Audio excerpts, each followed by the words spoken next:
Sidney Poitier ain't one that had to do the deed. So he let old Bill get drunk so they could get that budget.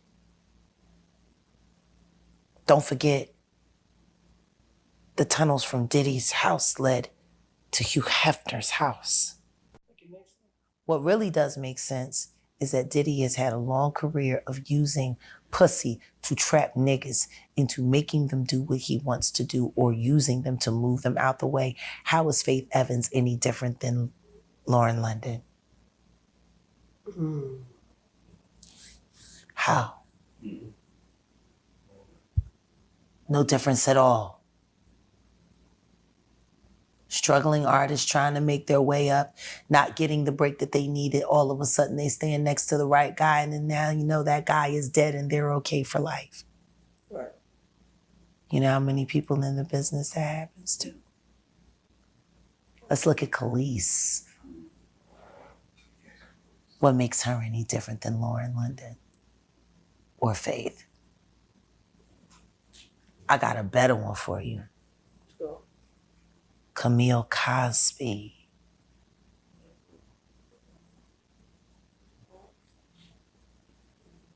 Do you know what? You know she's part white. yeah. She's a Rothchild. The Luciferian motherfuckers that co-own YouTube, that are friends with the monster, Leora Cohen, that mentored and backs Jay-Z. Camille is a Rothschild. Y'all didn't know that, did you? It's funny nobody wants to seem to admit it.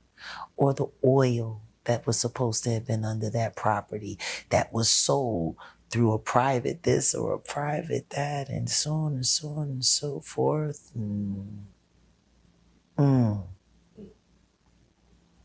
Did Bill Cosby marry the love of his life or did he marry an industry plant?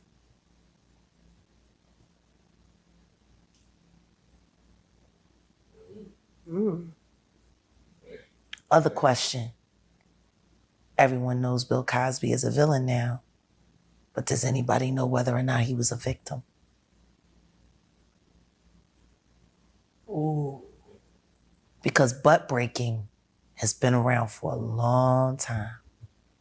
He's like the only black celebrity to get he was so big. And how did they just choose him randomly? He was huge, just like Will Smith out of nowhere. You want to know what's funny? Him and Sidney Poitier, those movies, they were only supposed to get one, and they ended up getting a few.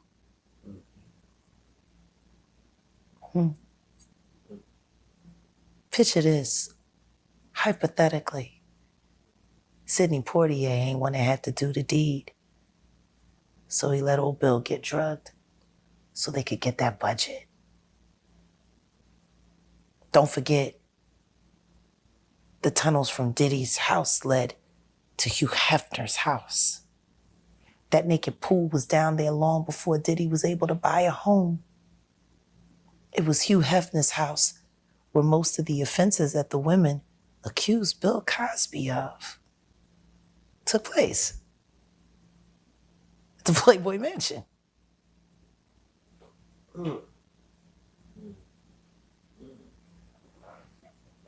And everybody know Hugh Hefner was filming, had cameras in the wall. I don't know. Did anybody ever ask whether or not Bill Cosby had a freak off tape? Man.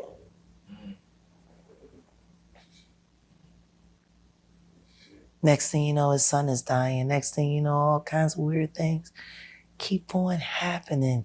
All of that fame, all of that success. If they really wanted to take him down with all of this, they should have did it in the late 80s or the early 90s when he was at his most potent. That's what they did with Kobe. They dug that white girl up after he had her ass, which he doesn't remember and is not quite sure about because there was drugs and alcohol involved. See, this is the thing. All this drugging is going on, all this alcohol is going on. Is anybody asking about the cognizance of the people during the midst of some of their crimes. Because see, I know a rapper for a fact who suffers from alcoholism, and I love him very much. And somebody approached me about him having a 6-year-old girl. And it was the first time I said, I have to plead the fifth, because it's true. You know what else is also true? I know he was drunk out of his mind and high out of his mind when they sent that there. He had no idea what he was doing. Everyone that knows him knows he gets blackout drunk. He wouldn't have known whether or not that girl was 23. And guess what? This girl was used by more than one rapper. These niggas went and got this little big body to run around and a bunch of grown men lying about her age so that they could have something to set them up with. Now, what's really sad about it is Snoop Dogg has access to that tape. The question is which member of Dog Pound is he holding that over?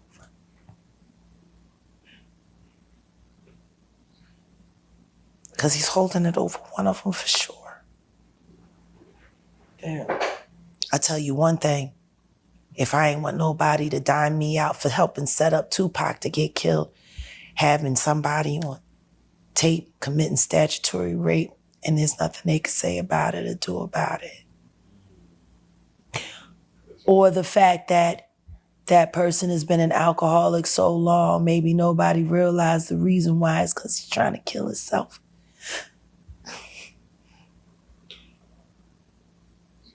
The PTSD that comes along with hip hop.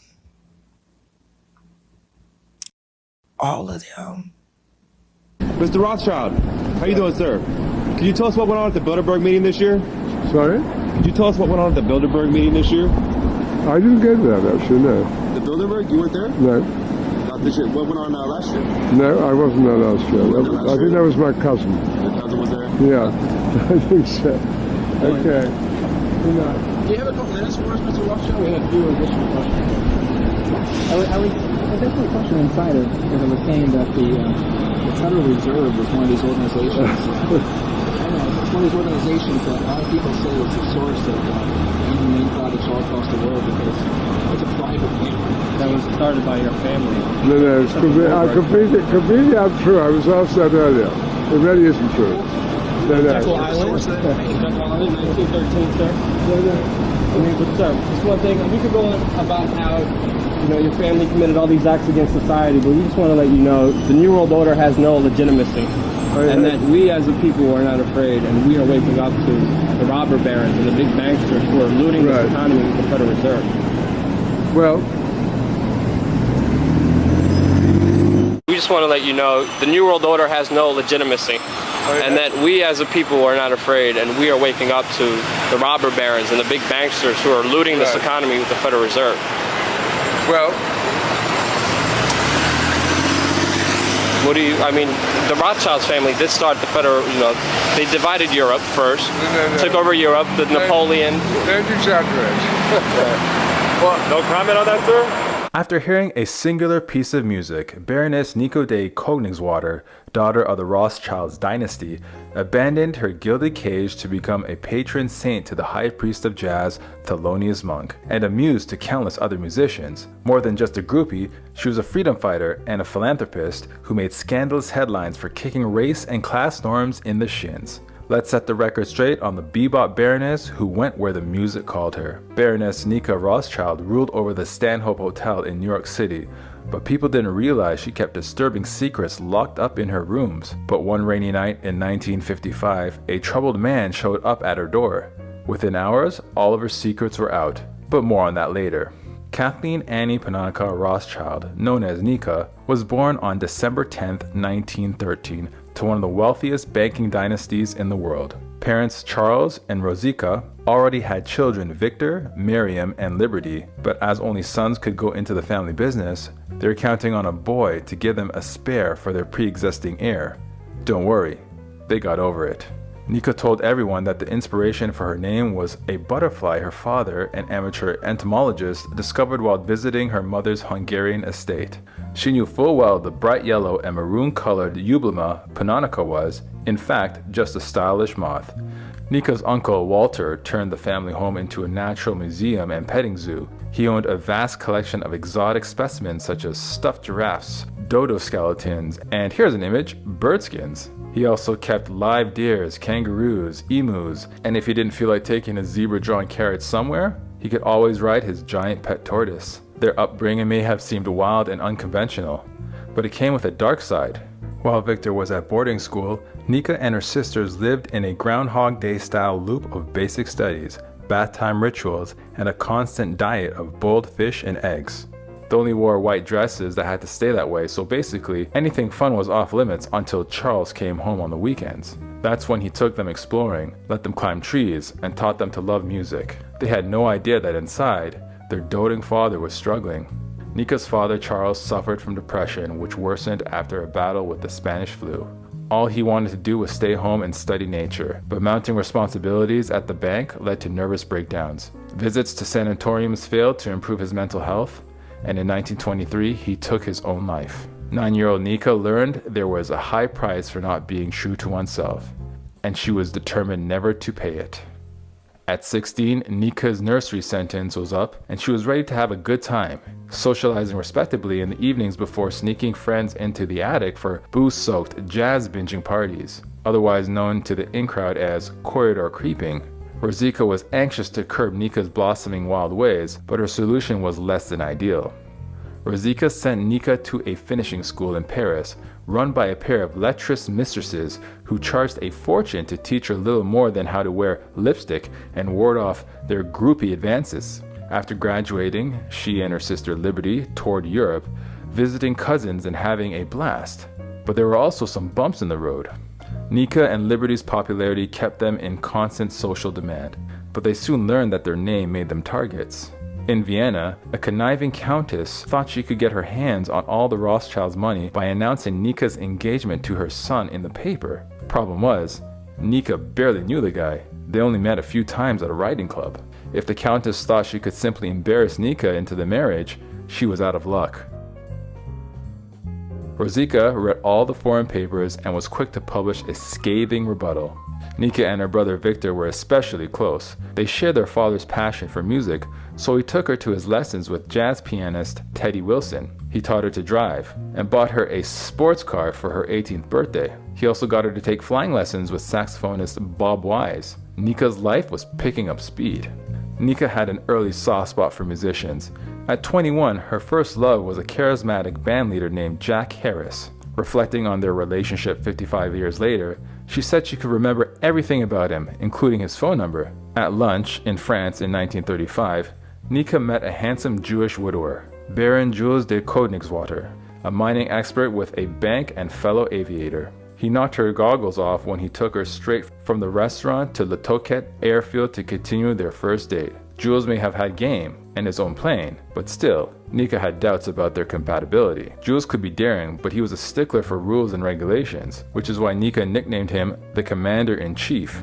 She loved that on one visit, they gave their chaperones the slip to escape to Monte Carlo, but the rest of their courtship was a little too organized for her liking. When Jules told her to marry him instead of asking, her reaction was brutal. She ditched him and fled to New York. Nika thought she was done with Jules, but he wasn't done with her quite yet. His pursuit was relentless, and ultimately, his persistence paid off. Nika accepted his proposal, and they married on October 15, 1935. On the surface, it seemed like a fairy tale come true, but as we'll see, it was more like a horror story for Nika. The newlyweds engaged in the use of illicit substances in Peking, crashed a plane, and survived on chocolate and booze while stranded in a roach-infested motel. In Japan, Jules won a snake drinking competition. They also visited a kinky toy shop and sent family members obscene gifts as a joke. But still, Jules planned most of the trip so meticulously that Nika didn't see or do half of the things she wanted. she'd have to get used to it. By 1938, the couple had settled into their new forever mansion just south of Nika's beloved Paris. They had their first 2 children, Patrick and Janka, but beneath the surface, Nika was hiding a desperate secret. She felt claustrophobic in her new role as a mother and mistress of the staff of a 200-acre estate. Jules loved entertaining, but it was Nika who had to carry out his compulsive planning for dinner parties of up to 60 guests. She was living exactly the life she had hoped to avoid. Busy with her new life, Nika had little time for politics. For a while, she was able to ignore the threats of Hitler and his forces to Europe, in spite of the Rothschilds being the poster family for much of their anti-Jewish propaganda. Jules joined the army when war was declared in 1939, but when the French surrendered to Germany, he resigned and volunteered with the Free French Army, a decision Nika would soon follow. Ignoring the advice of friends and family, Nika made a dangerous decision. She stayed in France to open her doors to refugees. Within weeks, she had 60 evacuees sleeping in her guest rooms. Staying was both crazy and brave. Her own cousin narrowly miscaptured by the enemy when they took over her home. Then Jules heard the Germans were getting closer to Nika, so he sent word for her to flee with the children, but it was almost too late. Nika managed to get visas to take the children and a maid back to England, but there were no more commercial boats or flights. She could have flown her own plane, but couldn't find enough fuel. The family left the house at dawn and walked with other refugees to a port where they boarded a crammed ship in London. It happened just in the nick of time. 3 days later, the Germans reached Nika's French chateau. The family had just narrowly escaped a seriously dark fate, but sadly, not everyone had gone with Nika and the children. Tragically, Jules' mother had refused to leave their home and ended her days in Auschwitz. Nika sent her children to stay with friends in Long Island so that she could sign up with the Free French Army in the hopes of reuniting with Jules. One of her duties was playing chauffeur to a General Koenig. The man hated women drivers even before finding himself at the mercy of Nika's lead foot. When she begged him to be sent to Africa where Jules was fighting with the Allies, the refusal was swift. Like that was going to stop her. Nika found a berth on a Norwegian freighter and hitched a ride to West Africa. Within weeks of arriving at camp, she got malaria, sunstroke, and nearly lost her life in a car crash. She finally found Jules and quickly made herself useful, working as a decoder, a driver, and a host of a radio show where she broadcast jazz records and anti-Nazi propaganda. Rumor has it she also flew a Lancaster bomber. It's easy to believe, even if there isn't proof. Jules and Nika took advantage of the fact that they were one of the few married couples in the army. But that's not to say that it was all well between them. People whispered that when the hubby was away, the Baroness strayed. With Jules fighting in Tunis, Nika reportedly seduced a musician when he followed the jazz coming from her Cairo hotel room. Back in Paris, Nika opened her doors to house servicemen. One claimed he was a third wheel witness to Nika's makeout with an officer. Guess all's fair in love. Jules won the rare distinction of the Ordre de la Libération, the second highest honor in France given to heroes of the French Liberation. For her own service, which also included work with the War Graves Commission identifying bodies of men who had lost their lives on the field, Nika earned the rank of lieutenant. Imagine, she dreaded her life going downhill from here. Nika had tested her mettle and gained confidence outside of her pampered lifestyle. But after World War II ended, there she was at home again, running her household on Jules's control freak schedule, feeling she was meant for more. They got on well enough to have 3 more children, Barrett, Sean, and Carrie, but the conflict had reduced their finances. Jules found work as an ambassador. His posting in Mexico would change her life. Playing the dutiful diplomat's wife in Mexico, she got a call from a friend to come over and listen to Duke Ellington's symphony, Black, Brown, and Beige, introduced on the recording as the parallel to the history of the Negro in America. It stirred her soul. Instantly, it was clear to her she belonged where the music was. She claimed it was a calling. She just wasn't sure how to answer it. If the Duke's music gave Nika life, another artist's work gave her a reason for living. On her way home after a trip from New York, she stopped by an old friend, Teddy Wilson's place before the airport. He played her Thelonious Monk's first record, Round Midnight, and it blew her mind. She listened to it 20 times in a row and missed her plane. Forget the husband and children, Monk was her new obsession and she was determined to find him. Bebop was jazz you couldn't dance or sing to. It was rebellious and passionate like Nika, and she embraced the entire culture and learned about its inner circle. She befriended musicians and became known simply as the Baroness.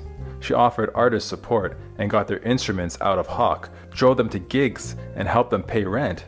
But there was still no sign of the man who inspired her new life, nor was there much sign of her husband, who she seemed to have forgotten entirely about. Nika moved into the Stanhope Hotel as a permanent guest and immediately began to cause trouble. She liked to take aim with her pistol at the lights in the hallway. Interestingly, back in her dinner party days, Jules switched the light bulb on and off as a signal for Nika and other ladies to leave the gentleman in the room. He's lucky she didn't shoot one then. Nika would leave her Rolls Royce running outside the Stanhope in case she needed to dash out. She would race it, and later her Bebop Bentley against friends like Miles Davis, tearing up and down the streets of Manhattan. As part of their separation agreement, Jules stipulated that when the children visited, they could not be with her in the car. Who could blame him? When Nika heard Monk was playing in Paris, she jumped on a plane to see him. At last, he was, she said, the most beautiful man she had ever seen. Understanding his lingo was tricky at first, but the two still hit it off.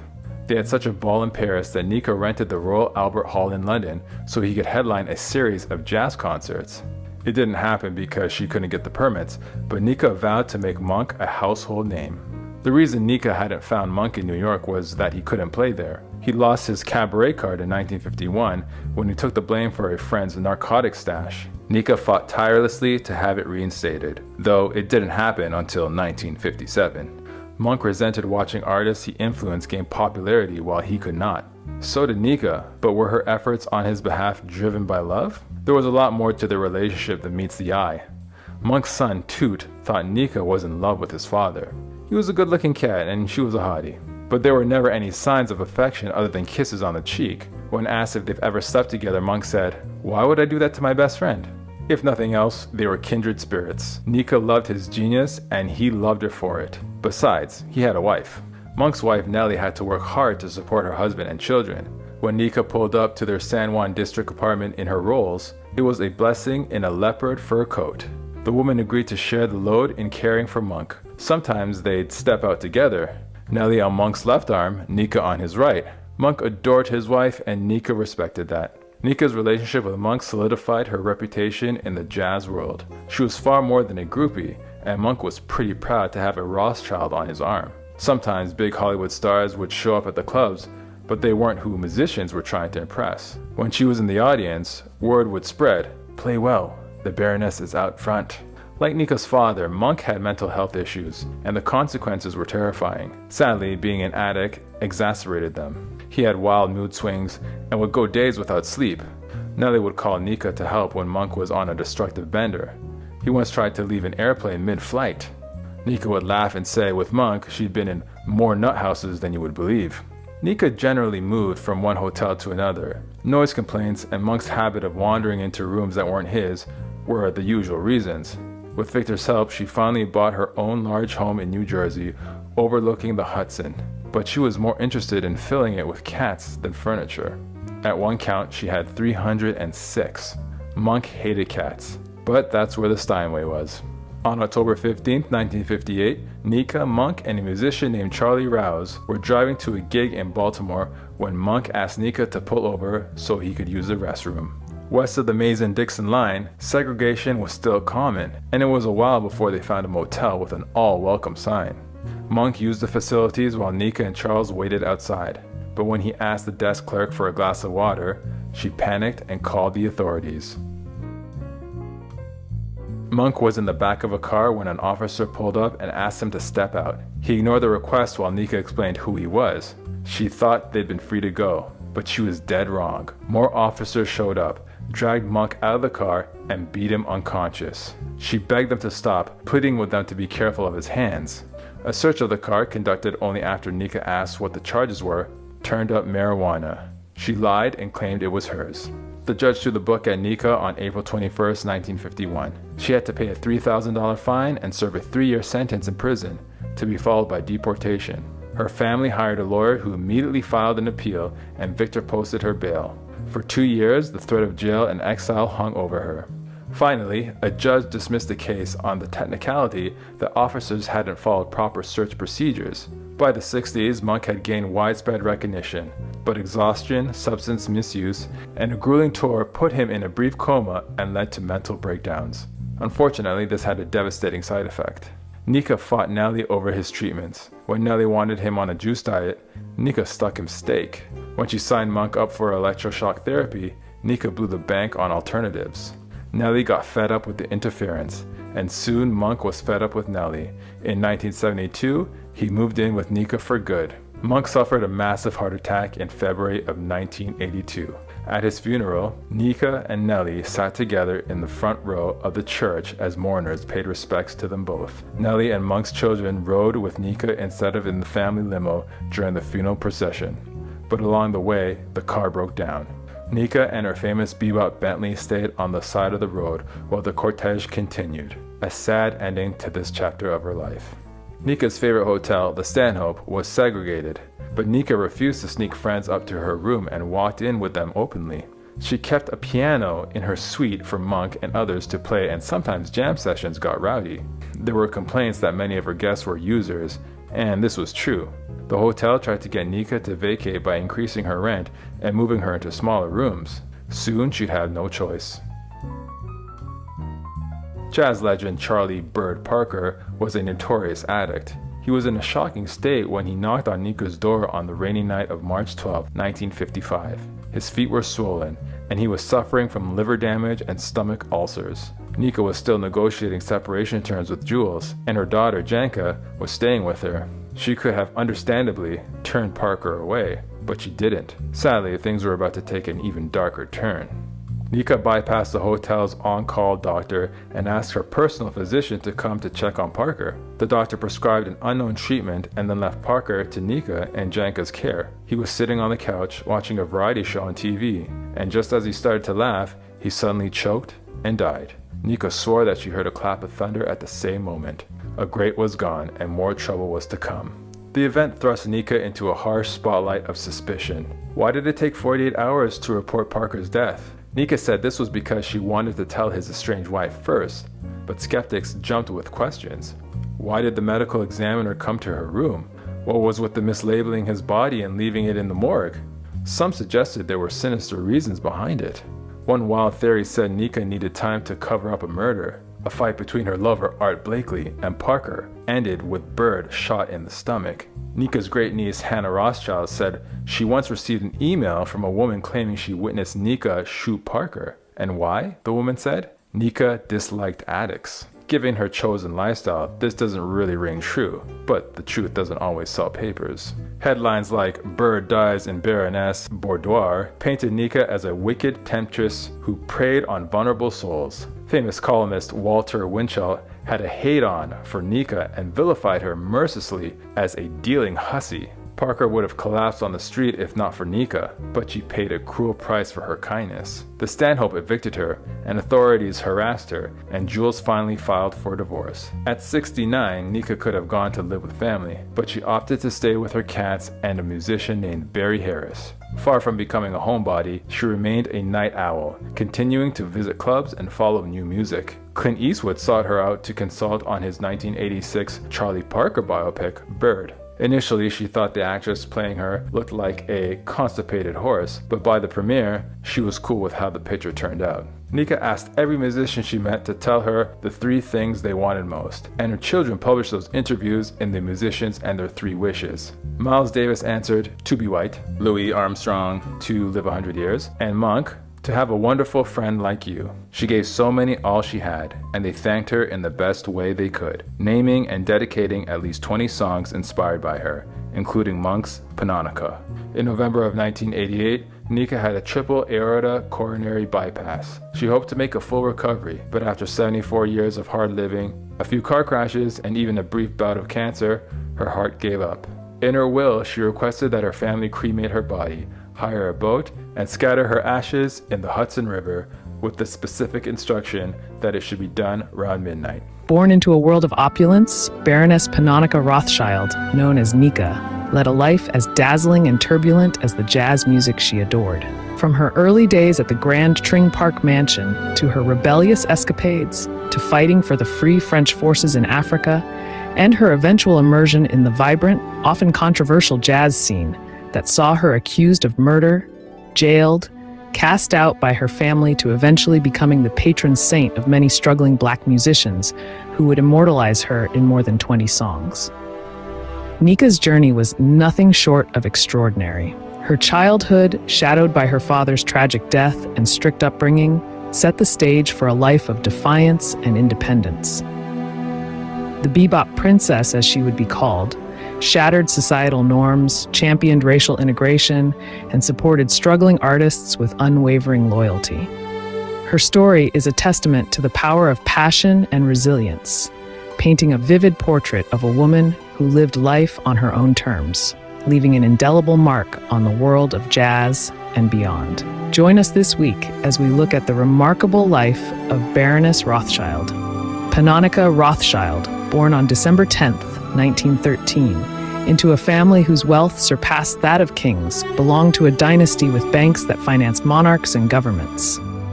Her father, Nathaniel Charles Rothschild, was a distinguished member of the Rothschild banking family. Though he worked in the family's London bank, his true passion lay in entomology, a passion subtly reflected in the naming of his daughter. Her mother, Baroness Rajika Edla von Wertheimstein, the daughter of a Transylvanian baron, presided over their grand estate, Tring Park Mansion, with meticulous care, managing its vast grounds and numerous staff.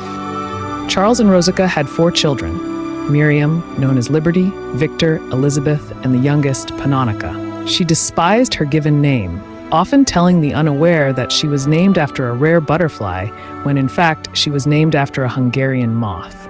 Throughout her life, she would be known as Nika. Their home, the lavish and historic Tring Park Mansion, was a vibrant and magical place, reflecting the Rothschild family's immense wealth and eclectic interests. The estate housed a remarkable collection of exotic animals, including giant tortoises, kangaroos, zebras, emus, and a variety of birds and mammals from around the world. Like a scene from a fantasy novel, her uncle drove a zebra-drawn carriage around the property, and footmen carried cherry trees to the dining table so the family could eat the fruit straight from the branches. Yet, her childhood was far from a fairy tale. In a scene reminiscent of an Evelyn Waugh novel, the girls were dressed in pristine white dresses, strictly forbidden from soiling them, and subjected to a rigorous regime under the watchful eyes of nannies and governesses. Their only respite came when their father returned home on weekends, taking them on woodland walks and imparting his knowledge of insects and animals. However, Charles suffered from a severe mood disorder, oscillating between days of silence and bouts of incessant talking. He loathed his work at the bank, feeling a profound responsibility to the family name, and longed instead to immerse himself in nature as an entomologist. His weeks at the bank deepened his depression, culminating tragically when one day he locked himself in the bathroom and took his own life. Nika, just 10 years old, was profoundly affected by his death. She had never realized her loving father was struggling, and this loss shaped her desire to help others facing similar battles, teaching her to live life on her own terms rather than conforming to others' expectations. Liberty shared her father's psychological demons and suffered from schizophrenia. Nika, the wild child, would sneak friends onto the property and host wine-soaked parties at just 16. Her mother found her impossible to manage and sent her to a finishing school in Paris, hoping to refine her. Nika loathed the school and its teachers, whom she dismissively called lascivious lesbians. While in Paris, Nika discovered a love for flying, and by 21, she had a pilot's license and her own plane. Despite her reluctance, she finally agreed to attend a debutante party graced by Winston Churchill. The beautiful heiress dazzled in strings of emeralds and diamonds, but always felt like she was living in a gilded cage, destined to become a society matron and mother. Soon after, she met Baron Jules de Koenigswarter, a French diplomat and jazz enthusiast. He was smitten when he saw her alight from her plane, which she had just flown across the English Channel. On their first date, he took her on a flight in his Leopard Moth aircraft. He was a decade older, a widower with a son, and they bonded over their love of aviation. However, in a display of his overconfidence, he demanded that she marry him rather than simply asking. True to her rebellious nature, she flew off to New York. Jules, undeterred, pursued her relentlessly, and after weeks of persistence, she finally agreed to be his bride. a decision she would deeply regret. They married in New York City and embarked on a honeymoon that reflected Nika's adventurous spirit. While Jules planned most of it, he conceded to her whims, making it the happiest time of their marriage. They smoked opium in Peking, crashed a plane, and survived on chocolate and booze in a roach-infested motel. In Japan, Jules won a sake drinking competition. They also visited an adult toy shop and sent obscene gifts to family members as a joke. After their honeymoon, the couple settled in a 17th century mansion in France, where they raised their children, Patrick and Janka, often left in the care of nannies. Early in the marriage, Nika assumed the traditional role of a society matriarch, spending her days choosing menus, managing staff, and hosting distinguished guests. However, the monotony and her domineering husband bored her, and their marriage began to fray. However, all this was about to change.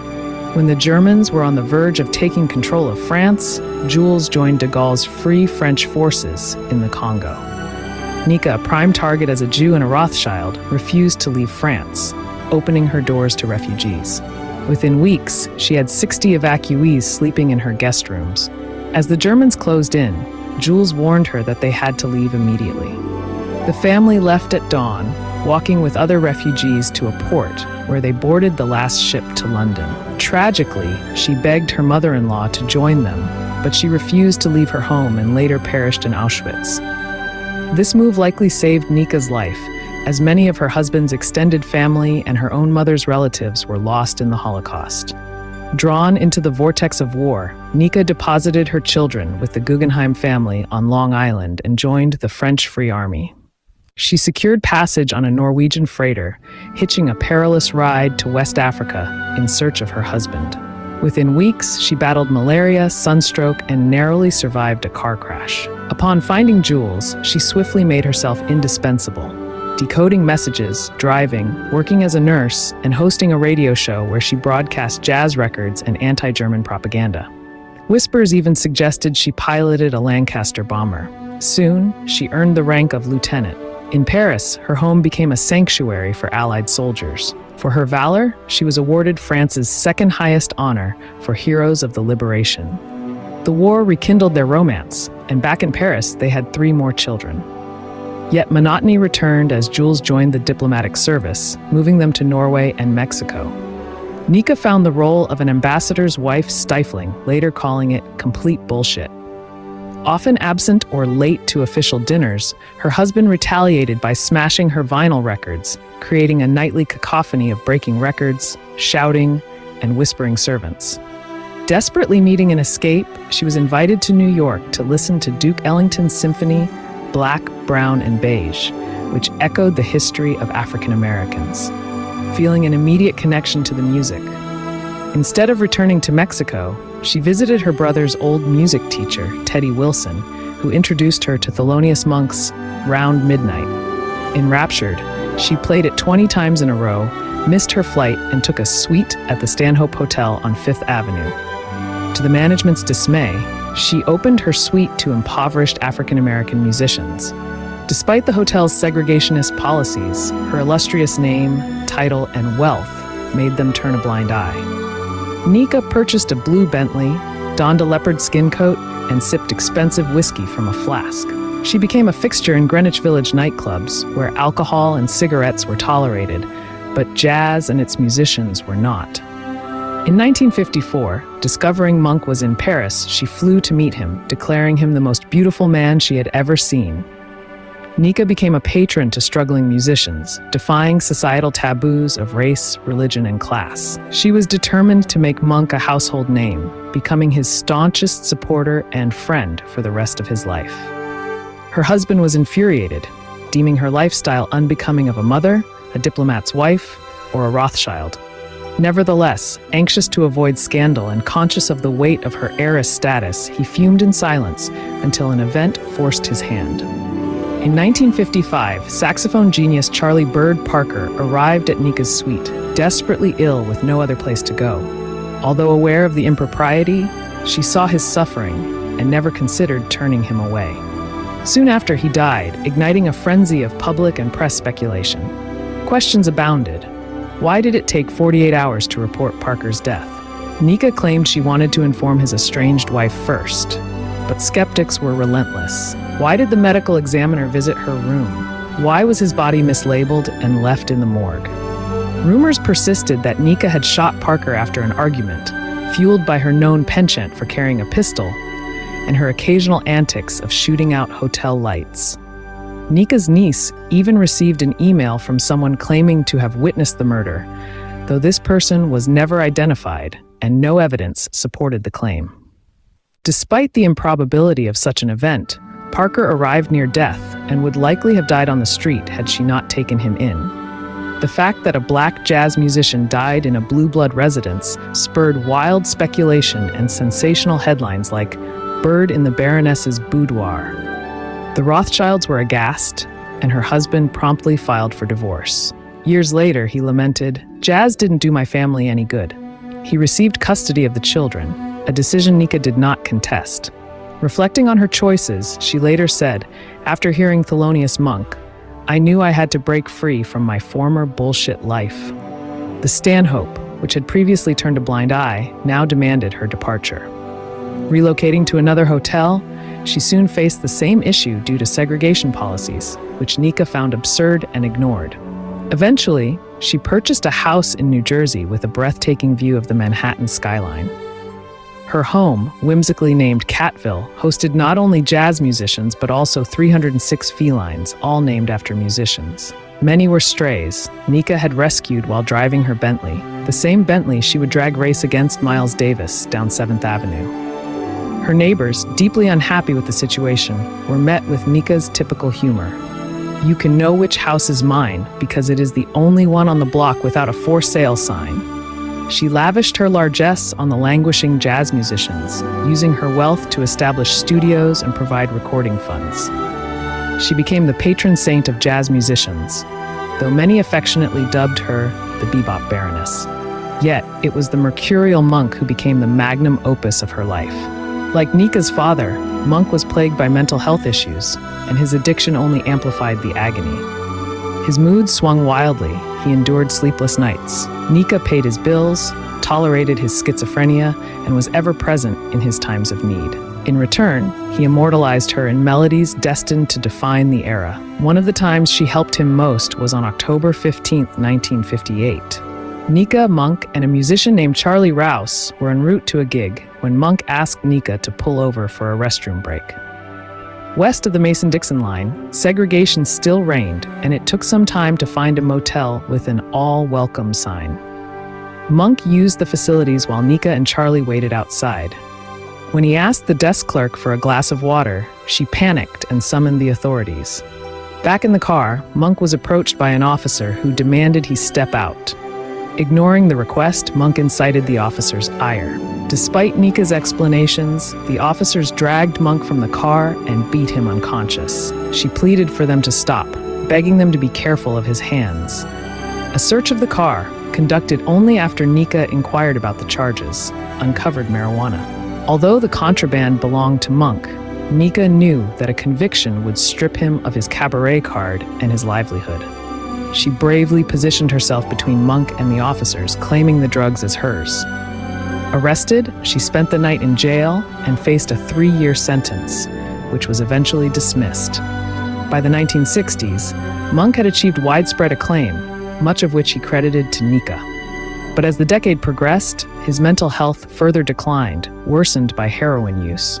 Nika and Monk's wife, Nellie, clashed over his care, but Nika prevailed and Monk moved into her New Jersey home. She remained his steadfast pillar until his death from a heart attack in 1982. During the funeral procession, her blue Bentley broke down, a poignant metaphor for the end of an era. At his funeral, Nika and Nellie sat side by side, and mourners honored both women as if they were widows. On the topic of whether she and Monk were lovers, she remained circumspect. Monk's son Toot believed Nika was in love with his father, saying he was a good-looking cat and she was a hottie. But there were never any signs of affection beyond kisses on the cheek. When asked if they'd ever slept together, Monk replied, "Why would I do that to my best friend?" Long estranged from her relatives, Nika's great-niece, Hannah Rothchild, became intrigued by the Rothschild who had been expunged from the family tree. Hannah phoned her and asked for a meeting. "Wild," replied Nika. "Come to the club downtown after midnight." There she saw the 71-year-old Baroness adorned in a pearl necklace and magnificent fur coat, symbols of the life she had left behind, holding court, smoking a cigarette in a long black filter, and drinking whiskey from a chipped china cup. Hannah asked her, "Why?" Nika, swaying to the music, replied, "Remember, there's only one life." In November of 1988, Nika underwent a triple aorta coronary bypass. She hoped to make a full recovery, but after 74 years of hard living, a few car crashes, and even a brief bout of cancer, her heart gave up. Her name lives on. Nika asked every musician she met to tell her the three things they wanted most, and her children published those interviews in The Musicians and Their Three Wishes. Miles Davis answered, "To be white." Armstrong said to live 100 years, and Monk said to have a wonderful friend like you. In her will, she requested that her family cremate her body, hire a boat, and scatter her ashes on the Hudson River, with the specific instruction that it should be done round midnight. Thus, the melody that had forever changed her life became the final note of her journey. As the sun set on the life of Panonica Rothchild, it cast elongated shadows over a tapestry woven with threads of opulence, the haunting echoes of war, and the rugged fabric of rebellion. Born into the gilded cage of aristocracy, she chose the road less traveled. Her existence was a jazz rhapsody of contradictions, from the manicured elegance of Tring Park Mansion to the smoky, pulsating heart of Greenwich Village, from the rigid tempos of high society to the unbounded improvisation of bebop. Nika, the patron saint of jazz, lavished her fortune on the destitute, becoming the bebop baroness. Her life, a symphony of tragic love, relentless devotion, and fierce defiance, mirrored the syncopated struggles and triumphs of the music she cherished. Nika discerned the melody within the madness, revealing to the world the soul behind the strife. Her legacy, like a haunting, unforgettable riff, lingers in the air, a testament that there is indeed only one life, and Nika lived hers unapologetically with passion, courage, and unyielding grace.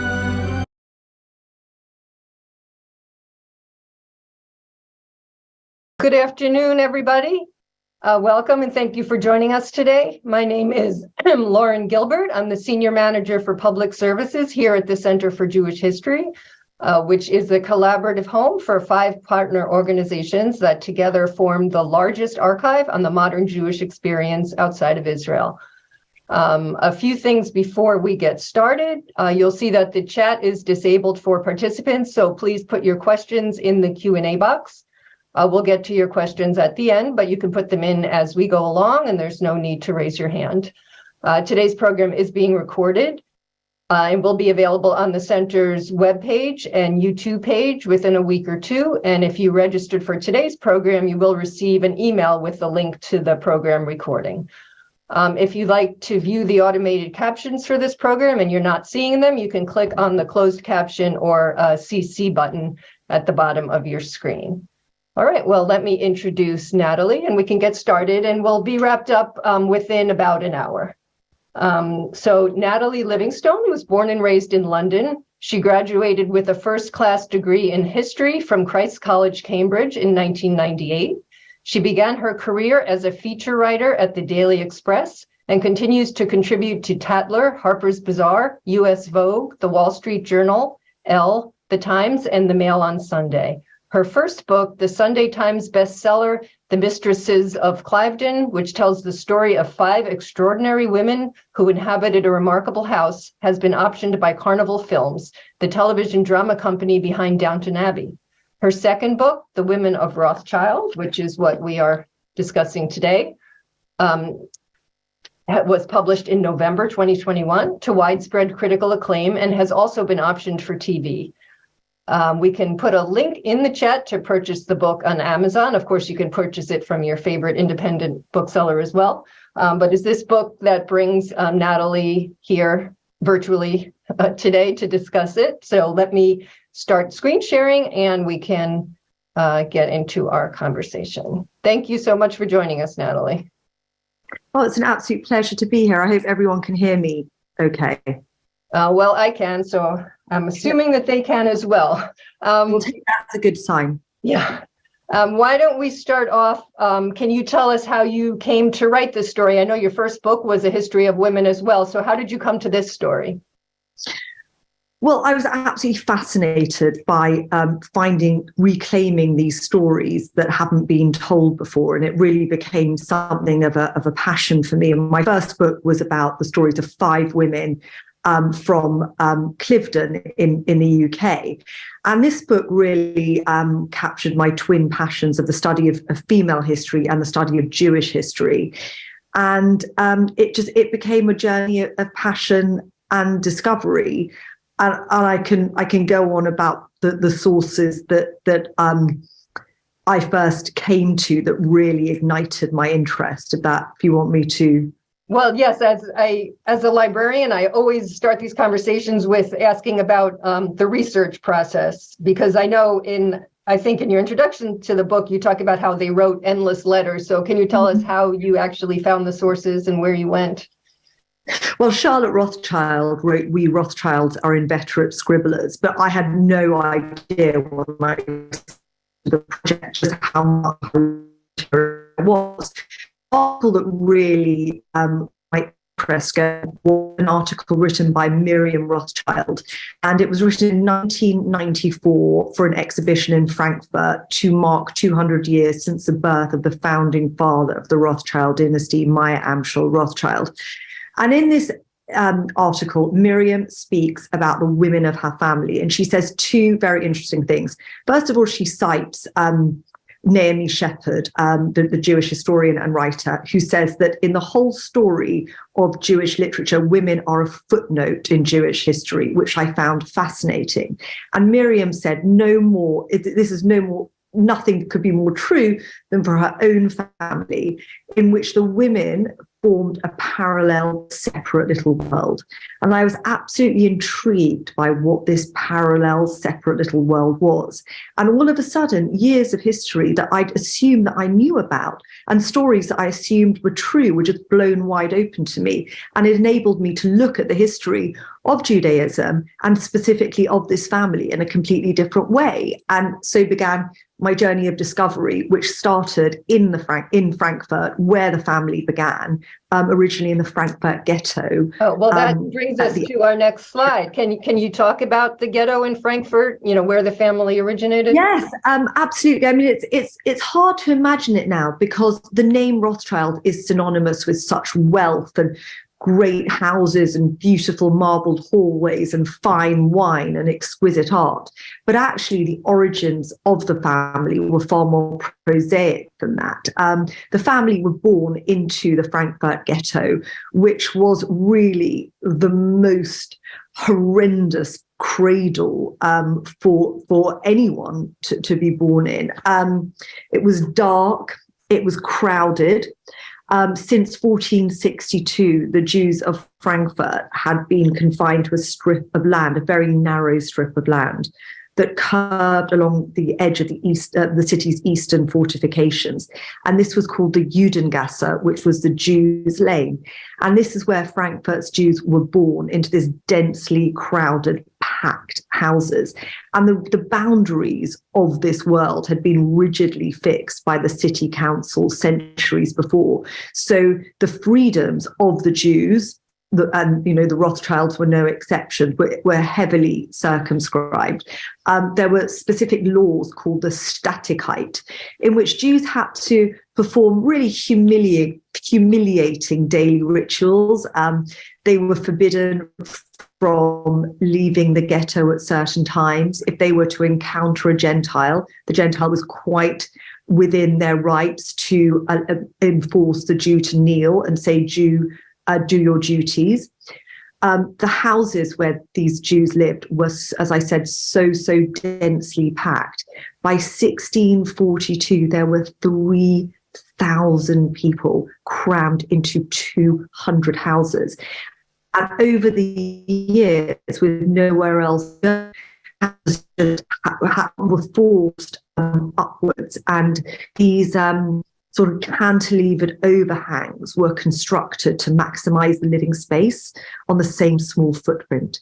So by the time Gutula Rothschild, who was the founding matriarch of the Rothschild dynasty, was old enough to walk along the lane, the sky was so narrow that sunlight was barely perceptible. And people who would travel to the ghetto, because it did become this kind of perverse tourism, travelers like writers like Goethe would come and they would comment on how pale and attenuated the Jews of the ghetto looked because there was no sunlight. These houses were so densely packed and the community was so densely packed together that it was just impossible for the sun to shine through. And you can imagine that disease was rife. The death rate was extremely high. Basically, the ghetto was a massive open sewer. So, yes, these were the conditions into which this extraordinarily wealthy family, this family which became synonymous with wealth, was born into. And so Gutels, even though her children went out into the world and made their fortunes, she spent her entire life in the ghetto famously. So why do you think she chose to do that? That's right. Well, Gutela was a really interesting woman. She, and very little has been written about her because obviously, thankfully for me, the history of the Rothschild family before I started to research this book has been a very male-dominated narrative. It was actually Gutela who managed to provide the dowry, whose dowry of 2,400 gulden provided the essential capital for the Rothschild business. So the first point to note, if not for this essential capital from a woman, there is no way that the Rothschild Bank would have ever come into existence. And that's a fact that's very, very little known.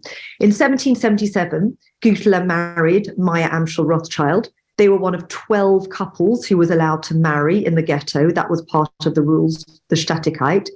Gutela was pregnant 19 times. 10 of her children survived to infancy. Much is written about her 10 sons, but lesser is known and very little is written about the fact that she had 5 daughters. So she had 5 sons and 5 daughters.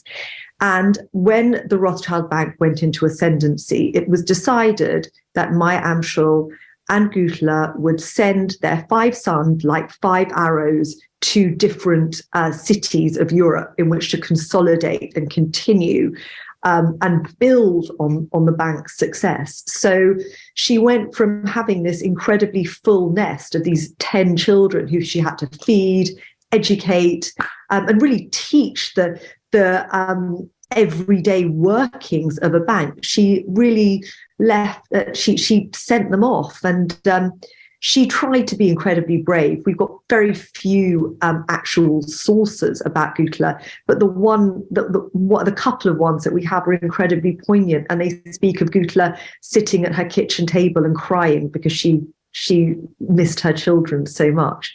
So she was a fascinating woman, indispensable to the family, clearly incredibly fertile, incredibly intelligent, and an absolute matriarch in the truest sense of the word.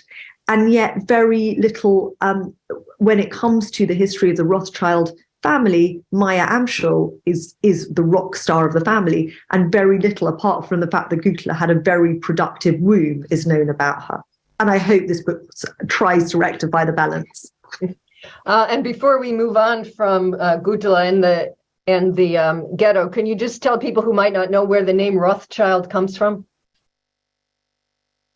Well, it's really interesting. In the ghetto, the houses were numbered, and the names of the family were based on the names of the houses. So the houses had specific names. So Rothschild means red shield. So their family originated from the house of the red shield. Gutela was brought up in a house called an Euler, which was owl, and so on. Okay. She chose never to leave the ghetto, even when she could have, correctly. Yes, and that's a very interesting decision. And a lot of historians have debated about why this was. In my opinion, I don't think Günther could quite believe her luck. I don't think she could quite understand that from these horrendously squalid and depraved conditions that her family had risen to this global eminence, and she felt there was a sense of superstition. So if she was to leave this house, if she was to leave the tiny little house in which she'd given birth to all these children, that perhaps their fate would be reversed and their fortunes would plummet. So I think there was this tenacious desire to stick to the house, which was the cradle of this extraordinary family. So her children all went out into the world, and they sort of developed this persistent tradition of cousin marriage among the family. Can you talk a little bit about that and the reasons for it? And were any of those actually love matches? Well, yes. I mean, it's very difficult to understand the concept of cousin marriage from where we're now in just at the end of 2022. It was very important. The most important thing for the Rothschild family was the integrity of the bank, the integrity of the business. And the only way that they could think of doing this was to encourage endogamous matches. So cousin marriage was very much seen as de rigueur. And it was very much a lottery. There were some cousins who felt like, for example, Charlotte and Lionel, who had a great affinity to each other. And there were other cousins who had less happy marriages, but it was seen as really fulfilling one's dynastic duty in order to marry a cousin. And also there was this sense of snobbery that only a Rothschild was good enough for a Rothschild. But in terms of love matches, as I said, it was fortunate if one existed, but it definitely wasn't essential in terms of the marriage. The most important thing was the surname, and the most important thing was keeping the bank in the family.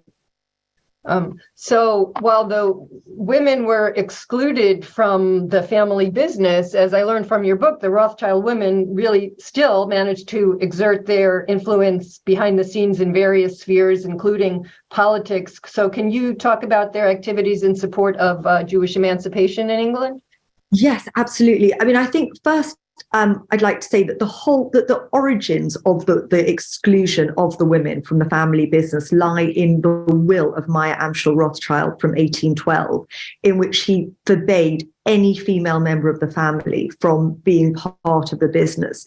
So he effectively disinherited them and as a result, relegated them to footnotes in history. So the women of the family were left in an unenviable position, that they had, on the one hand, they had this tremendous wealth and this resources. On the other hand, they were very, very hemmed in. So they had to negotiate and navigate ways in which they could make their mark. And one of the ways in which the women of the family very successfully made their mark was in the cause for female emancipation, for Jewish emancipation.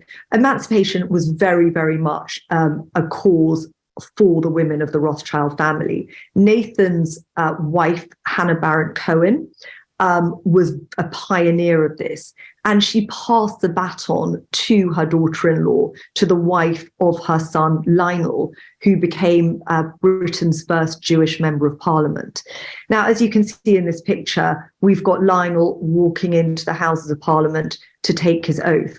What we don't see in this picture is the key member of his team, who was his wife, Charlotte de Rothschild. Charlotte wrote his political manifestos. She canvassed on the streets of the City of London which was his constituency, to try and get him as many votes as possible.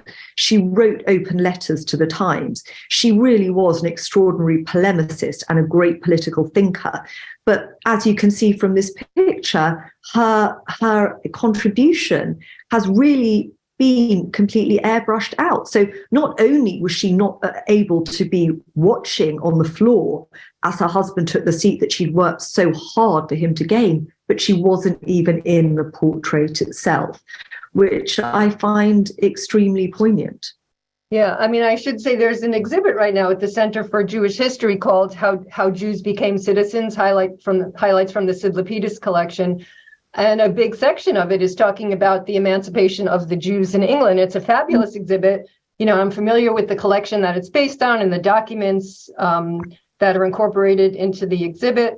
But of course, before I read your book, I had no ideas. The women are not reflected in the published materials. So I didn't even realize that this whole, shadow history was happening at the same time. I like how you describe it in the introduction as like people who were in the room, but were themselves unseen, or in some cases, not even in the room. Yeah, not even in the room, but were very much pulling the strings behind the scenes, and were very much the minds of these men, and really helped to formulate extraordinary political ideas that were just never attributed to them. And there's another area in which some of the women of the family were active, and that's in philanthropy and literature, even if their name wasn't on it. So can you tell us a little bit about that? Yes, absolutely. So we're now going to go forward to the 1840s. And this is a time when Jewish women were almost entirely excluded from English language literary culture. And Louisa de Rothschild, who was the daughter of Henrietta de Rothschild, who was the sister of Nathan, decided that she was going to rectify this balance. So she embarked on a really ambitious publishing project to promote cultural and religious pride in English Jews. And this was called the Cheap Jewish Library. And over the course of the 1840s, for 9 years, under the mentorship of a really wonderful rabbi from Bevis Mark Synagogue called Rabbi David Aaron de Sola, Louisa managed to put together 18 booklets which contained serialized stories, some of which were actually published as single volumes, and actually in America as well. And these stories were intended to promote loyalty and an awareness of religion and the Jewish culture, and this idea that that spiritual integrity was superior to wealth, which is kind of ironic for Rothschild women to do. But the deepest irony of it is that despite 9 years, nearly a decade of working on this extraordinary project, Louisa was unable to put her name to it. In fact, the only person who knew that she was working so hard at this endeavor was her mother, Henrietta. So this incredible creative force that was Louisa was just completely excised from the history books. And it's only after a little bit of digging that one realized that it was not, in fact, her mentor, the rabbi, who wrote and put together these books. It was, in fact, a Rothschild woman. Yeah, and until I read your book, like I found these in the collection of the American Jewish Historical Society here at the center, but the women's names are not included either on the book itself or in the catalog record. So it was only by knowing what to look for that I was able to find them. And it wasn't allowed. Jewish women were not encouraged to have their bylines. And one of the wonderful talents that Louisa had was finding and collating these brilliantly talented Jewish female writers. And, she was very successful in putting together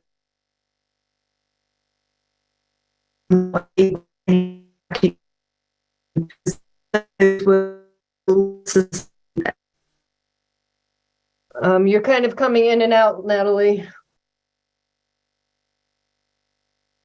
Am I? Can you hear me now? I can hear you again. Yep. So moving on a little bit, something we really get from your book is just how incredibly famous they were in their day. I mean, was that just because of their wealth? So, and can you describe the tenor of the media coverage of their comings and goings and that kind of thing? Yeah, absolutely. I mean, the Rothschilds became one of the most famous families, I think, in Europe, one of the most famous families in England, and certainly the most famous Jewish family in England. And every single movement was reported in the press. They were celebrities of their day. They built palatial houses, as you can see from this picture of Waddesdon Manor. They held the most glamorous parties. They had the most magnificent art collections. So there was so much they were technicolored characters that basically made the pages of the newspapers come alive. And of course, then, as is now, the lifestyle of incredibly wealthy, famous people sells newspapers, and the Rothschilds were certainly fodder for this. So any editor worth their weight would know that if they wrote about the Rothschilds, their newspaper would be popular. So at some point, some of the daughters started marrying out of the Jewish faith. Can you talk about that and the reaction of the family? Yes. I mean, I guess it was inevitable, but then history always seems inevitable when you look back on it. And in fact, the first the first woman who decided to marry out of the family was in fact the daughter of Hannah and Nathan. So it was very, very early on. And she was the sister of Lionel. Her name was Hannah Meyer. And she was the fifth daughter of Hannah Barrett Cohen and Nathan. And the way that these Rothschild children had been brought up was in an incredibly accultured environment. Their mother Hannah, was determined for them to blend into English high society. And she did this job so well that actually Hannah, in particular, Hannah Meyer, found that she had nothing in common with her German Rothschild relatives. And in fact, she had a lot more to say to English aristocrats than she did to her Jewish, her fellow Rothschild family. So when she met a dashing aristocrat and politician, Henry Fitzroy, she fell in love, and she had to make the very difficult decision to renounce her Judaism, convert to Christianity. And as you can see, on April the 29th, 1839, she stepped into the houses of St. George's Church in Hanover Square, and Hannah Meyer Rothschild became Hannah Fitzroy. Hannah Meyer Rothschild, the Jewess, became Hannah Fitzroy, the Christian, and so turned her back on her Jewish heritage, much to the utter fury of the men in the family, who were absolutely incandescent with rage about this betrayal. I think, or what they saw as a betrayal, I think, as is typical of women now, as has been throughout the centuries, women are far more understanding, and they really got to grips with the fact that Hannah Meyer wasn't doing anything sinister or nefarious. She simply was guilty of the crime of falling in love. And the women of the family came slowly to embrace her, but she was always shunned by the men of the family. And as a result, she had a very hard, difficult life. And we have some examples of others, I think, as well.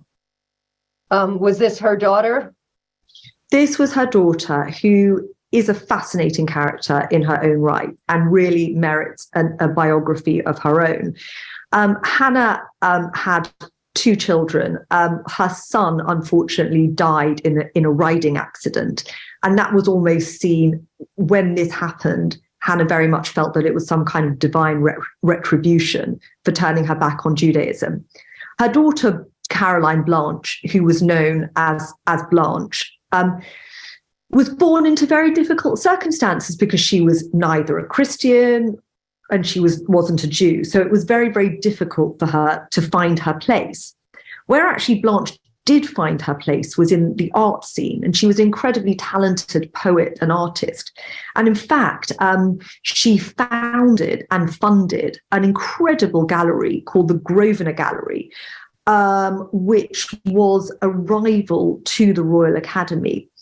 And along with her husband, Toots Lindsay, in the late 1870s and 1880s, we are now, they built this unbelievable gallery in which paintings artists were viewed in a different way. And Blanche decided that she wanted to hang the pictures in a very different way from the way that pictures were hung traditionally.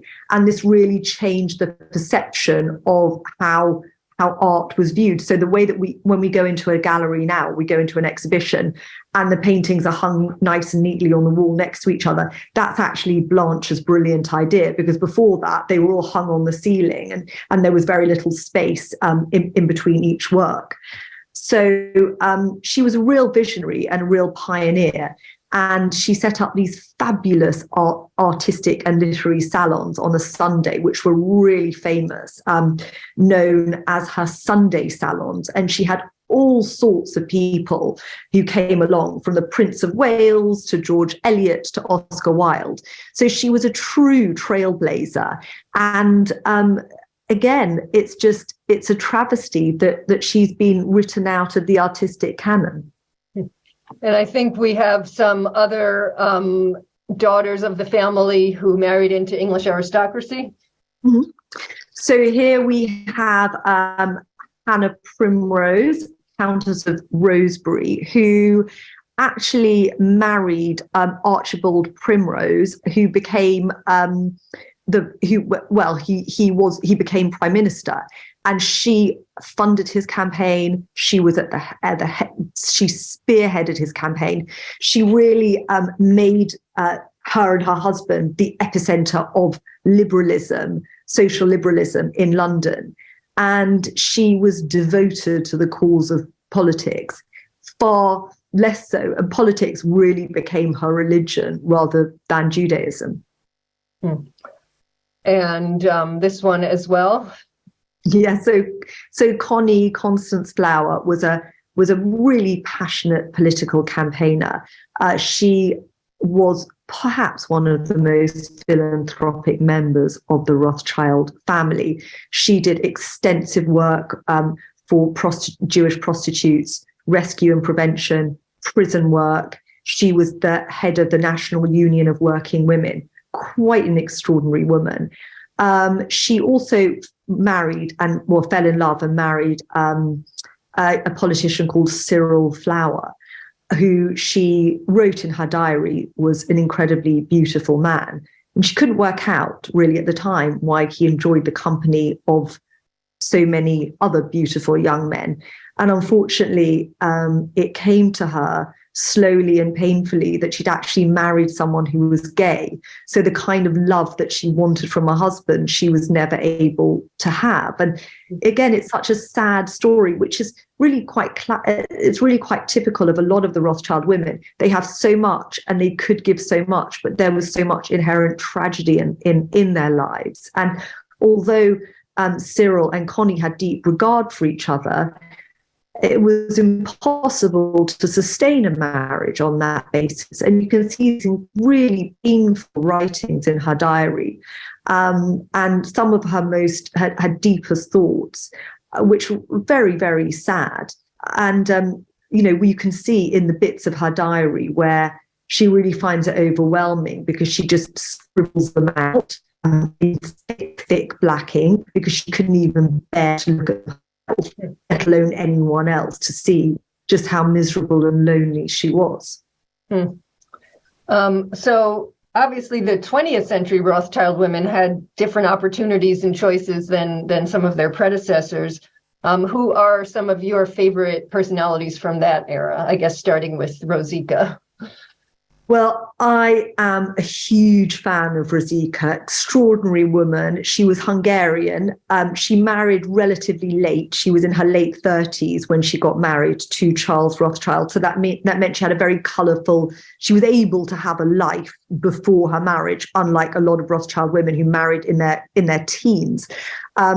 Rosika was a fascinating woman, fiercely intellectual, fiercely bright, mad fan of Proust. She was also a near professional tennis player, and she actually brought the overarm serve to Hungarian women's tennis and actually used this to win the championship. She was also a near professional ice skater as well. So she was very, very proficient. But for me, one of the most interesting things about Rosika is she had a profound sense of her political destiny and was fascinated by politics and really was a deep Zionist thinker. And in fact, if not for Rosika, there is very little chance that Chaim Weizmann would have got to know the male members of the Rothschild family. And therefore, she not so indirectly is responsible for the Balfour Declaration. And some of her children became known for very different types of activities. You want to talk a little bit about, this is Nika, right? Yes, this is Nika. I don't think there are siblings more fascinating or colourful than these Rothschild children. So in front of us we have Baroness Kathleen Annie Panonica, who was known as Nika. Nika was a fascinating woman, Rosika's daughter, brought up as a traditional Rothschild girl. She married in a very conventional way, but on her 40th birthday, she listened to a record by a jazz musician called Thelonious Monk, who's pictured here. And she had this wild epiphany. And she realized that her calling was to be a patron of the jazz scene. So she left her husband, Jules, and her 4 children, and she decamped to America. And she became the queen of jazz in America. She looked after Thelonious Monk for most of his life. She became his support, his stability, his patron, and she lived in various hotels. She had a wild, crazy time. She loved a party. She loved a drink. Eventually, she ended up living in a house with 106 cats.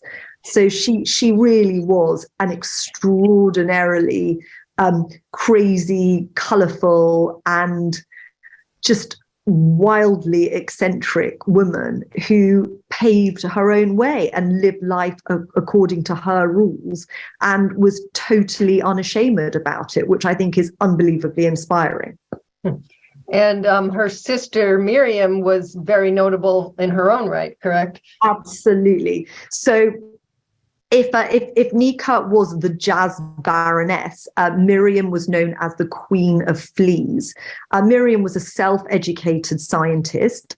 She taught herself actually how to be a scientist by enrolling in night courses in Polytechnic. Her passion, her obsession was the flea, the humble flea, and her big scientific discovery was that she was able to understand why a flea was able to jump, and she understood that it needed 140 Gs to accelerate, which was 20 times that of a space rocket re-entering the Earth. So she was absolutely passionate about fleas, but that was only one string to Miriam's extraordinary bow. Miriam was an ecologist far before her time, far before there was Stella McCartney or anyone was banging the drum for vegetarianism. There was Miriam Rothschild. She refused to wear any leather. In fact, she wore Wellington boots to go to Buckingham Palace. She was very, very incredibly passionate about environmentalism. She was a huge advocate for treating animals in a humane way, and she also was responsible. She helped contribute to the 1952 Wolfenden Report, in which homosexuality was decriminalized. So Miriam was a true polymath in the very, very sense of the word. I mean, there was really no area that we talk about today that Miriam wasn't a true pioneer and trailblazer in. Last year, I think in 2021, I did an event with an author of a book called X-Troop about the German and Austrian Jewish refugees who went to England and then ended up fighting against the Nazis for England, which is a great book, a fascinating story. But that's where I first learned about Miriam Rothschild, because she was married to one of the X-Troop members named George Lane. It's a great story, but so she was also involved peripherally in the war effort as well. Yeah, not only that, she worked at Bletchley Park as a decoder during the Second World War. I mean, there are no end to these women's talents. And actually, for a self-educated scientist, at the end of her life, she had 8 honorary doctorates, which is quite an extraordinary achievement. So that takes us through, the 20th century. How about today? Are there any Rothschild women that you know of still making their mark, and did they assist you with writing this book? Yeah, I mean, I think if there's one Rothschild woman who really embodies the spirit of all of her predecessors, it really is Hannah Rothschild, because Hannah now runs the bank. So she was the first Rothschild woman since 1812 to really be at the forefront of the bank. But that's not enough for Hannah. She also is a polymath. She's written books. She's actually written a magnificent biography of her great aunt Nika Panonica, the Baroness of Jazz. She's hugely involved in the art scene. She's a filmmaker. And yes, she was incredibly helpful to me with writing and researching the book. And I'm just really grateful to her input and her unbelievable wisdom and great sense of humor.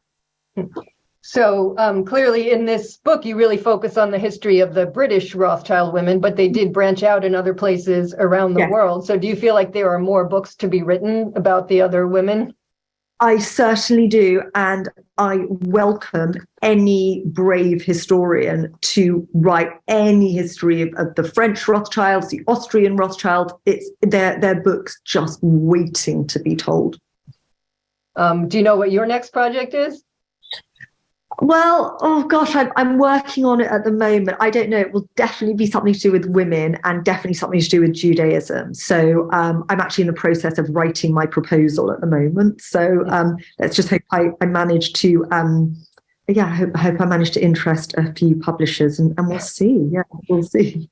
So I am going to stop sharing my screen and I'm going to check in on the Q&A and let's see what's coming in from the audience. There's a question from Deborah. Was the Frankfurt ghetto different from any of the ghettos in other cities of the time? Who imposed these rules? The city? Yeah, the city, the Christian Council and the Jews were basically at the mercy of the authorities. Was the Frankfurt ghetto different from any other ghetto? Frankfurt ghetto was the first ghetto. It was the oldest ghetto. I don't think any of the ghettos were particularly pleasant. I think that the Frankfurt ghetto was particularly a particularly hostile environment to live in. And it really was, it was close to being like hell. It was really a cauldron of Stygian gloom, which is incredibly sad to think of. And a question about Gudula. How did she know about banking, if she did? Well, her Gudula's father, Wulfer, was actually a very successful banker himself. He was Wulfer Schnapper. So she actually learned about banking and learned about the paraphernalia of a banking house from her childhood. So in fact, she was better educated about it than her husband. So in fact, if anything, she was guiding him rather than the reverse. As a comment about the book, The First Mrs. Rothschild, with a nod to the book, The First Mrs. Rothschild, which may be a bit romanticized, it sounds like she was able to prescribe the future for the intermarriage pedigree collapse that ensued. Meyer had said that his sons must marry into the premier banking families. Can you comment on that, as that seems to be one of the first mandates that was dropped? Yes, I mean, absolutely. I think I mentioned that in the will of 1812, Meyer Amschel Rothschild was specific in that the family must stay together. The motto of the family is Integritas Concordias, which is, they believe in loyalty, sticking together. But I think unfortunate, and that was very much central to the Rothschilds' DNA.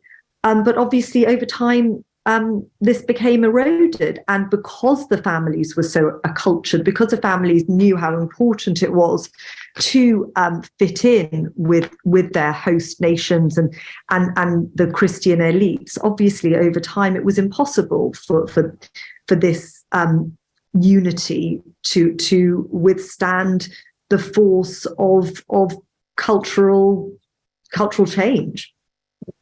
Here's a question. We didn't really touch on the anti-Semitism that they faced. The comment is, there must have been many unpleasant, vicious comments about ostentatious Jews, both verbally in upper-class Christian society as well as in the press. Did you do any investigation of that?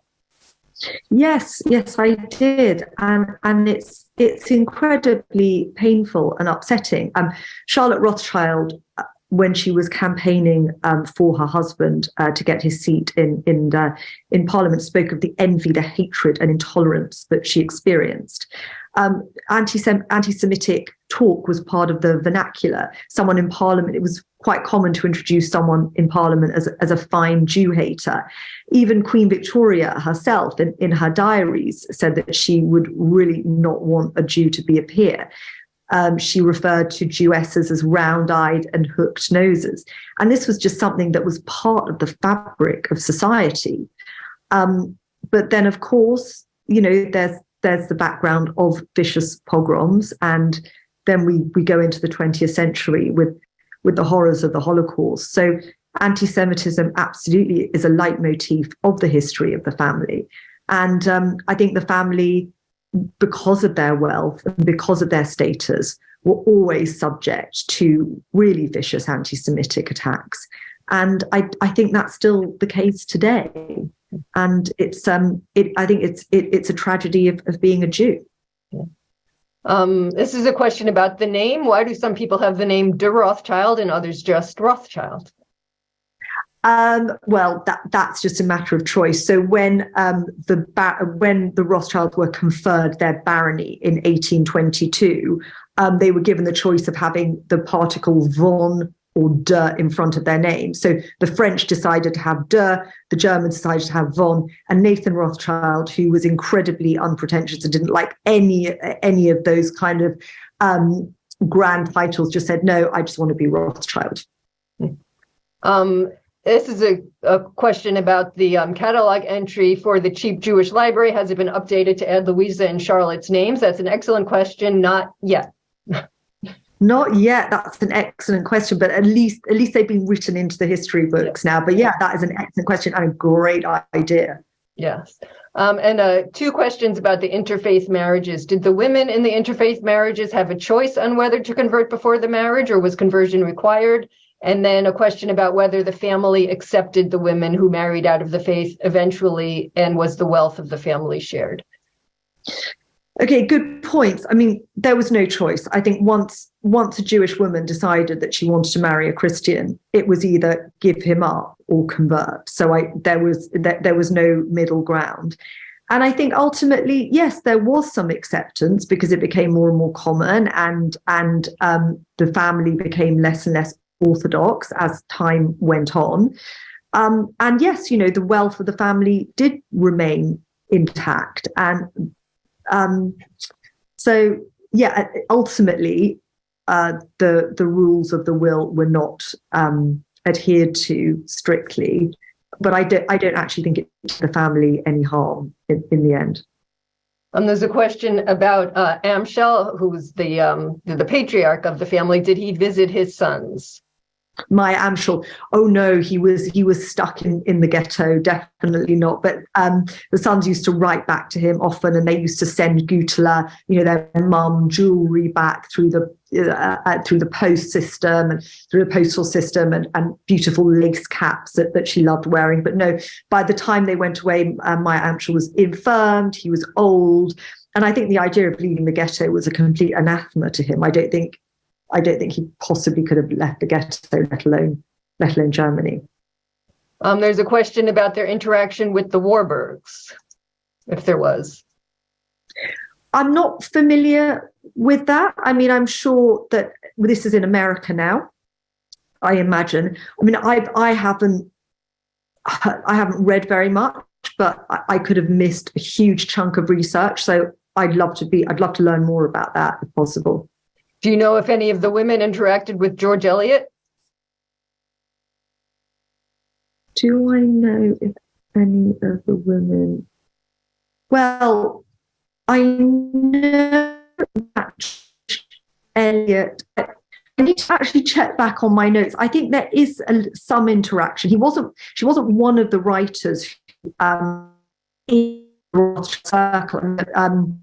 The main Charlotte Rothschild was the muse for Benjamin Disraeli, who wrote 3 novels about her. In his Young England series, Charlotte was the inspiration for the heroine Eva Bessos.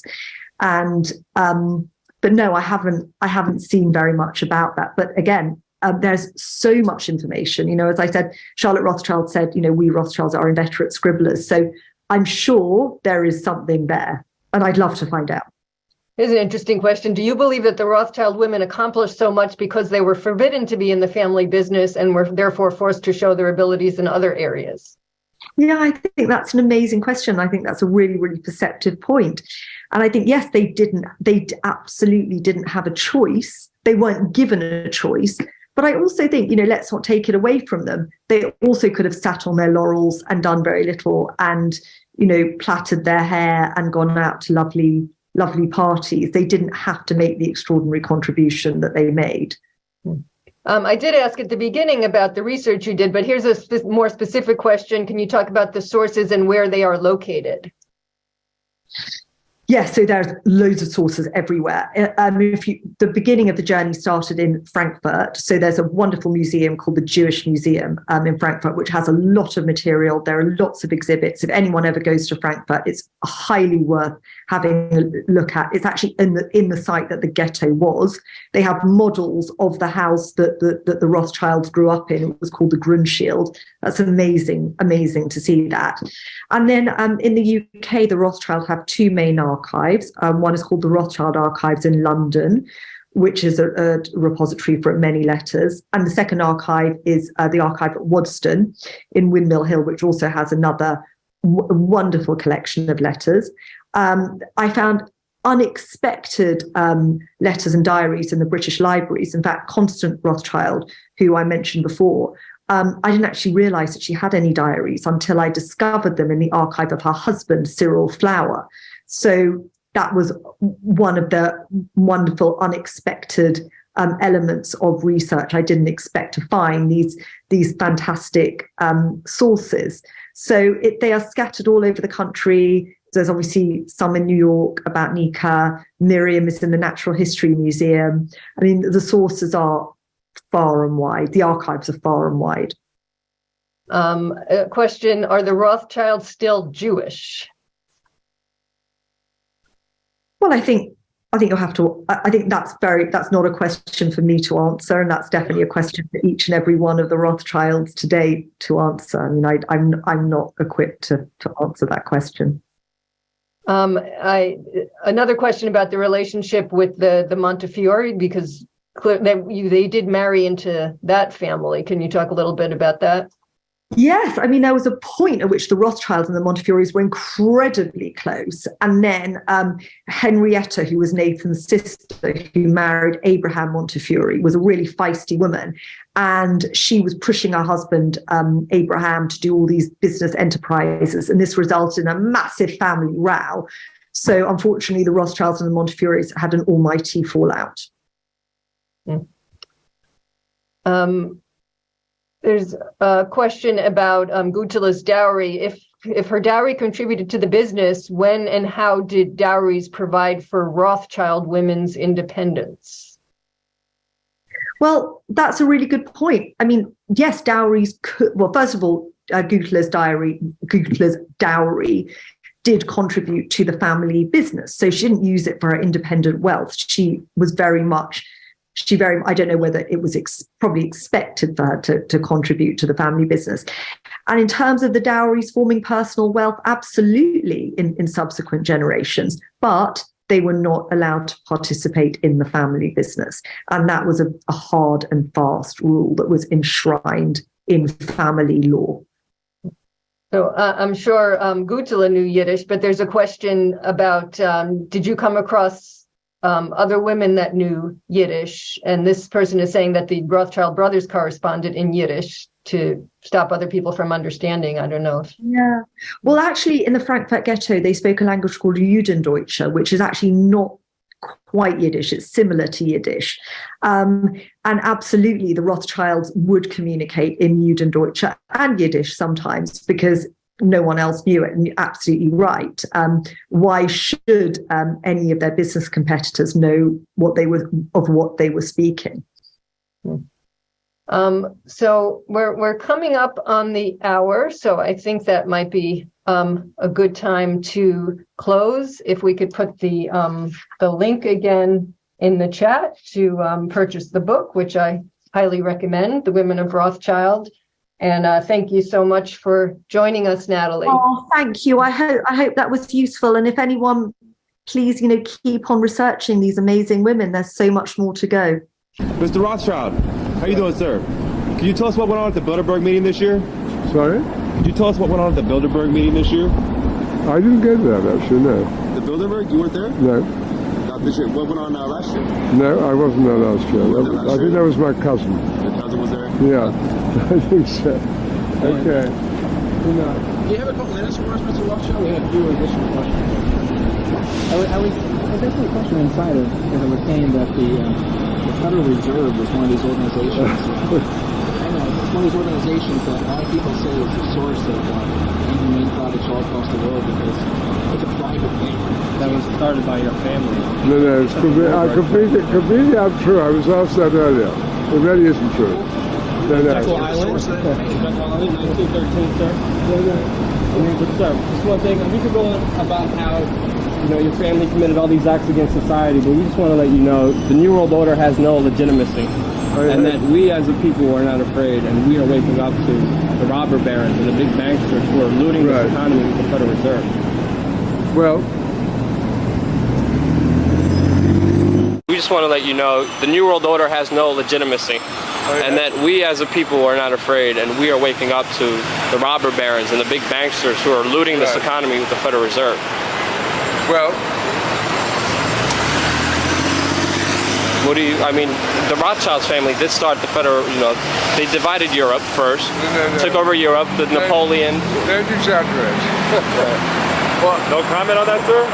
And it begins with 3 words, Dear Lord Rothschild. Why was it that this letter was sent by the Foreign Secretary to your great-uncle Walter? Jacob Rothschild, a name synonymous with wealth, power and influence, has long been associated with the creation of Israel. The story behind this connection is both shocking and intriguing, as Lord Rothschild reveals in this exclusive interview. Stay with us till the end of the video to find out all the 4th Baron Rothschild has to say about this in his disturbing interview that has been released. The interview.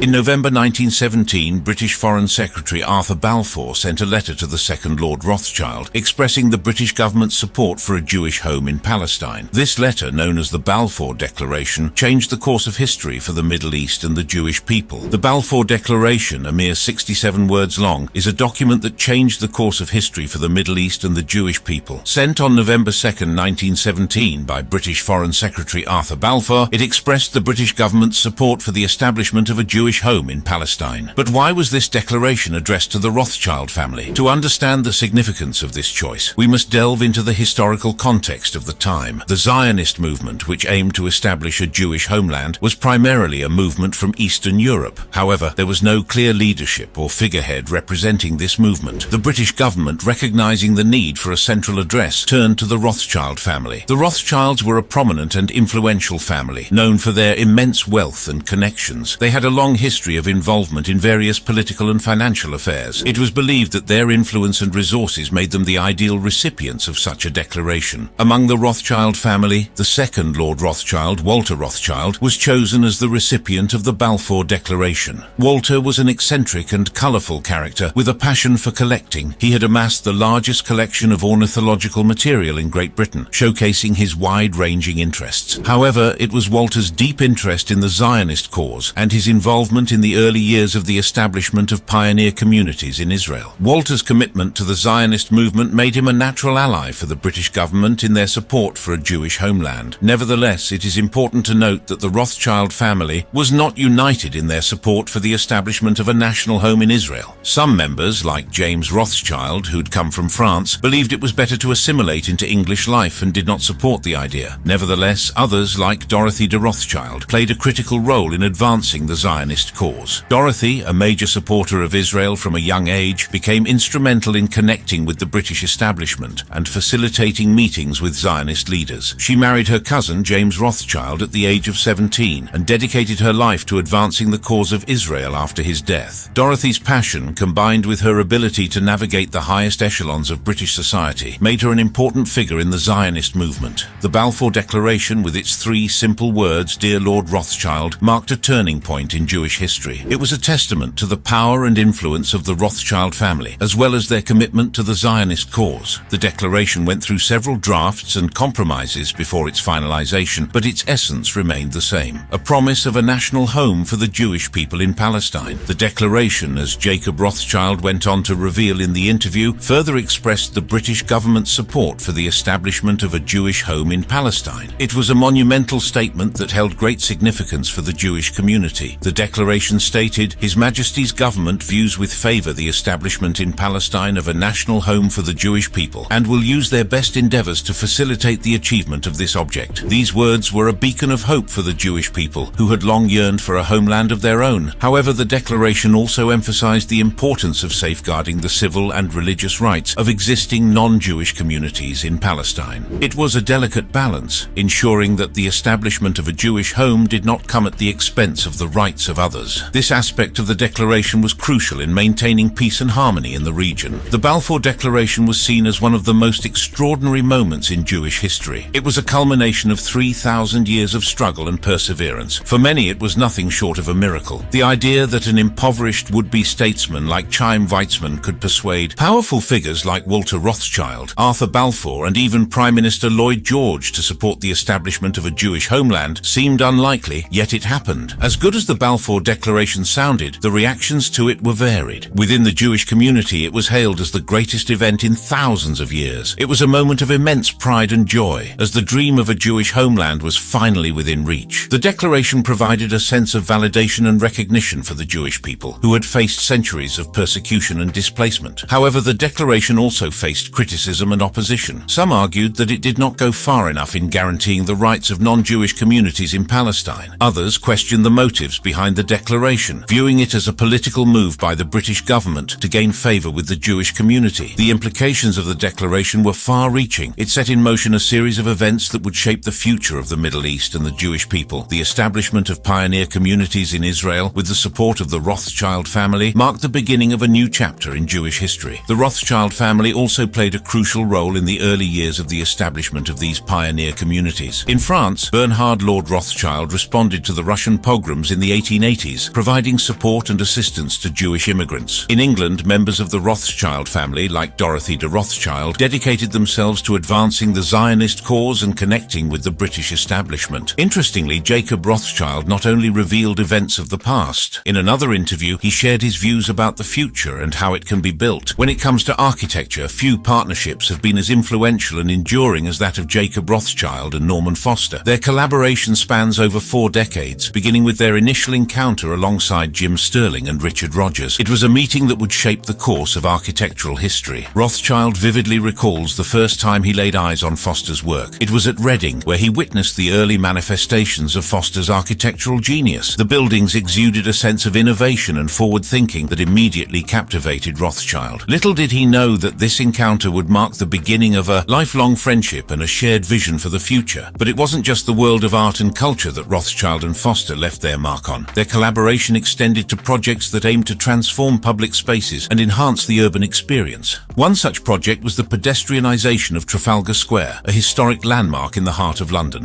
In 1989, Foster played a pivotal role in the realisation of this ambitious endeavour, which sought to create a vibrant and accessible public space for all to enjoy. The successful completion of the project was a testament to Foster's ability to blend functionality, aesthetics, and the preservation of historical significance. Rothschild's admiration for Foster's work extended beyond their personal collaborations. As the chairman of the Pritzker Prize for Architecture, Rothschild had the privilege of being part of the committee that awarded Foster the prestigious prize in 1989. The decision was unanimous, as Foster's Millennium Bridge, a stunning architectural marvel that connected Somerset Heights, became a symbol of his ability to seamlessly blend the old and the new. So, inspired by Foster's talent and vision, Rothschild sought his expertise in a project that held deep personal significance. The Baron Rothschild's greenhouse greenhouse, once a sprawling oasis filled with exotic orchids, had been destroyed decades ago. The question of what to do with the site weighed heavily on Rothschild's mind. Together with Foster, they envisioned a project that would explore the future of farming, a subject of great importance in an ever-changing world. Their plan involved creating a modern structure on the site of the old greenhouse, showcasing innovative farming practices and addressing the pressing issues of sustainability and food production. Simultaneously, they aimed to preserve the historical significance of the stable, a 19th century building, by incorporating a modern intrusion that would juxtapose the old and the new. This harmonious blend of tradition and innovation would serve as a proof to the power of architectural creativity and the potential for a sustainable future. The transformation of the Baron Rothschild's greenhouse site into a visionary space dedicated to the future of farming became a focal point of their collaboration. The greenhouse, once a sprawling acre filled with vibrant orchids, had been lost to time, but its legacy remained. Rothschild and Foster saw an opportunity to reimagine the site and address the pressing issues surrounding agriculture and sustainability. In essence, the future of farming had become a live subject, and these two visionaries were determined to make a meaningful contribution.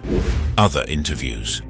In the enchanting world of art and collecting, few names hold as much prestige as that of Jacob Rothschild. But behind the grandeur and opulence lies a rich family history of collecting that has shaped Lord Rothschild's own passion for the arts. In this exclusive interview with Dame Rosalind Saville, which featured Lord Jacob Rothschild, lots and lots of secrets regarding the family's art collection were revealed. It all began with Lord Rothschild's father, whose collecting pursuits took a rather unconventional turn. While many collectors sought rare coins or ancient artifacts, Lord Rothschild's father had a unique fascination with cell phones. His collection boasted an array of vintage models, showcasing the evolution of this ubiquitous device over the years. This early exposure to the world of collecting undoubtedly left an indelible mark on young Jacob Rothschild. But it wasn't just his father's collecting endeavors that influenced Lord Rothschild's artistic inclinations. His mother, a woman of refined taste and a friend to artists and writers, fostered an environment that nurtured his appreciation for the arts. Through her connections, Lord Rothschild was exposed to a world of creativity and imagination, where artists and writers gathered to share their ideas and inspirations. As he grew older, Lord Rothschild's own collection began to take shape. His discerning eye led him to acquire a remarkable array of paintings, each one a testament to his refined taste and deep appreciation for artistic expression. Among his prized possessions are works by esteemed artists such as Victor Shaw Cooper and Suzanne, whose masterpieces grace the walls of his private gallery. Lord Rothschild's connection to the art world extends beyond his collection. He has cultivated personal relationships with artists who have become not only collaborators but also dear friends. Artists like Jeremy, Diego and Serena have found in Lord Rothschild a patron who understands and supports their creative visions. Through these connections, Lord Rothschild has been able to witness firsthand the artistic process and gain a deeper understanding of the inspiration and dedication that goes into each masterpiece. The Rothschild family's history of collecting and Lord Rothschild's personal connection to artists have laid the foundation for his own remarkable journey in the art world. But there is much more to explore. You see, Lord Rothschild went on to reveal in the interview that his passion for the arts went far beyond his personal collection. He has been a driving force behind numerous cultural initiatives, leaving an indelible mark on the artistic landscape. In this section, we explore his pivotal roles as the chairman of the National Gallery and the Heritage Lottery Fund, as well as his dedication to the restoration and management of historic landmarks such as Spencer House and Waddesdon Manor. As the chairman of the prestigious National Gallery, Lord Rothschild has played a crucial role in preserving and promoting the nation's artistic heritage. Under his guidance, the gallery has flourished, showcasing masterpieces that span centuries and captivating audiences from around the world. Lord Rothschild's unwavering commitment to the arts has ensured that the National Gallery remains a beacon of artistic excellence and a testament to the power of visual storytelling. But Lord Rothschild's influence extends beyond the walls of the National Gallery. He has also been actively involved in the Heritage Lottery Fund, an organization dedicated to preserving and protecting the nation's historic sites. Through his leadership and support, countless heritage sites have been restored and revitalized, allowing future generations to experience the grandeur and beauty of the past. One such landmark that has benefited from Lord Rothschild's passion for preservation is Spencer House. This magnificent 18th century mansion, located in the heart of London, has been meticulously restored under his guidance. Lord Rothschild's dedication to historical accuracy and attention to detail has ensured that Spencer House stands as a a testament to the architectural brilliance of its time. Another jewel in Lord Rothschild's portfolio of historic properties is Waddesdon Manor. Nestled amidst the picturesque Buckinghamshire countryside, this grand estate has been lovingly restored and managed under his watchful eye. Waddesdon Manor boasts a remarkable collection of English 18th century portraits and French 18th century paintings, showcasing Lord Rothschild's commitment to preserving and sharing artistic treasures. Lord Rothschild's vision goes beyond mere restoration. He has encouraged curators and experts to recreate the original interiors of these historic houses, allowing visitors to step back in time and experience the splendor of bygone eras. His dedication to authenticity and historical accuracy has breathed new life into these architectural marvels, ensuring that their stories continue to captivate and inspire. It therefore goes without saying that Lord Rothschild's involvement in cultural initiatives and his role in the restoration and management of historic landmarks have cemented his reputation as a champion of the arts and a guardian of heritage. Lord Rothschild's passion for art knows no bounds, as evidenced by his involvement in the acquisition and display of extraordinary artworks. One of the most intriguing pieces in Lord Rothschild's collection is a captivating shadow painting. This extraordinary artwork plays with light and shadow, creating an illusion that mesmerizes and challenges the viewer's perception. Its inclusion in the collection showcases Lord Rothschild's appreciation for innovative and thought-provoking art forms. Lord Rothschild's collection also boasts a stunning array of French 18th century paintings. These works, created during the height of the Rococo period, capture the elegance, grace and opulence of the era. Each brushstroke tells a story, transporting viewers to a world of grandeur and sophistication. Lord Rothschild's discerning eye has ensured that these masterpieces find a place of honor within his collection. Beyond paintings, Lord Rothschild has also acquired exceptional pieces of craftsmanship. One such treasure is a service made by the renowned Prince Shum's silversmiths. This exquisite silverware showcases the intricate artistry and attention to detail that defines the work of these esteemed artisans. Lord Rothschild's appreciation for fine craftsmanship is evident in his acquisition of this remarkable service. Then there's Waddesdon Manor. With its rich artistic heritage, it has been a hub for temporary exhibitions that showcase various themes and artistic movements. Lord Rothschild's commitment to fostering a deeper understanding of art is exemplified by these exhibitions. One notable exhibition explored the craftsmanship behind Riesener commodes, shedding light on the intricate techniques employed by these master cabinet makers. These exhibitions provide visitors with a unique opportunity to explore different facets of art and delve into the stories behind each masterpiece. Looking to the future, Lord Rothschild has ambitious plans for a digital exhibition on Riesener. This innovative project aims to bring the collection to a wider audience, transcending the physical boundaries of the estate. Through cutting-edge technology and immersive experiences, visitors will be able to engage with Rieseners in a whole new way to gain a deeper appreciation for this remarkable art form. Lord Rothschild's vision for this digital exhibition reflects his commitment to making art accessible and relevant in the digital age.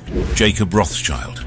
Jacob Rothchild, the fourth Baron Rothschild, was born on April 29, 1936 in Cambridge, England. He came from a family that valued their Jewish heritage, and his mother, Barbara Judith Rothschild, had converted to Orthodox Judaism upon marrying his father, Victor Rothschild, the third Baron Rothschild. From a young age, Jacob's education played a pivotal role in shaping his future. He attended the prestigious Eton College, where he received a well-rounded education that laid the foundation for his future success. It was during his time at Eton that Jacob's intellectual curiosity and passion for learning began to flourish. After completing his studies at Eton, Jacob went on to pursue higher education at Christ Church, Oxford. There he focused on history and demonstrated exceptional academic prowess, ultimately earning a first-class degree. His dedication to his studies was evident, and he was tutored by the renowned historian Hugh Trevor Roper, further enhancing his knowledge and understanding of the subject. During his time at Oxford, Jacob's involvement in extracurricular activities also played a significant role in shaping his character. He became a member of the Bullingdon Club, an exclusive social club known for its privileged membership and extravagant parties. This association provided Jacob with valuable connections and further solidified his place within the elite circles of British society. Notably, Jacob Rothschild also formed important familial connections during his early life. He had half-siblings, Emma Rothschild and Amschel Rothschild, who shared his family's prestigious lineage. These connections not only enriched his personal life, but also provided him with a network of support and influence as he embarked on his future endeavors. Lord Rothschild's early life and education laid the groundwork for his future achievements. his upbringing in a family that valued Jewish heritage, coupled with his exceptional education at Eton College and Oxford University, equipped him with the knowledge, skills and connections necessary to thrive in the world of finance and philanthropy. Jacob Rothschild's business career is a testament to his entrepreneurial spirit and financial acumen. After completing his education, he embarked on a successful journey in the world of finance, leaving an indelible mark on the industry. In 1963, Jacob joined N.M. Rothschild and Sons, the renowned family bank in London. He quickly proved his capabilities and dedication, rising through the ranks and gaining invaluable experience in the financial sector. However, a family dispute in 1980 led to his departure from the bank, marking a turning point in his career. Despite relinquishing his stake in the family bank, Jacob maintained his influence and continued to make significant contributions to the financial world. He took independent control of Rothschild Investment Trust, which later became Wright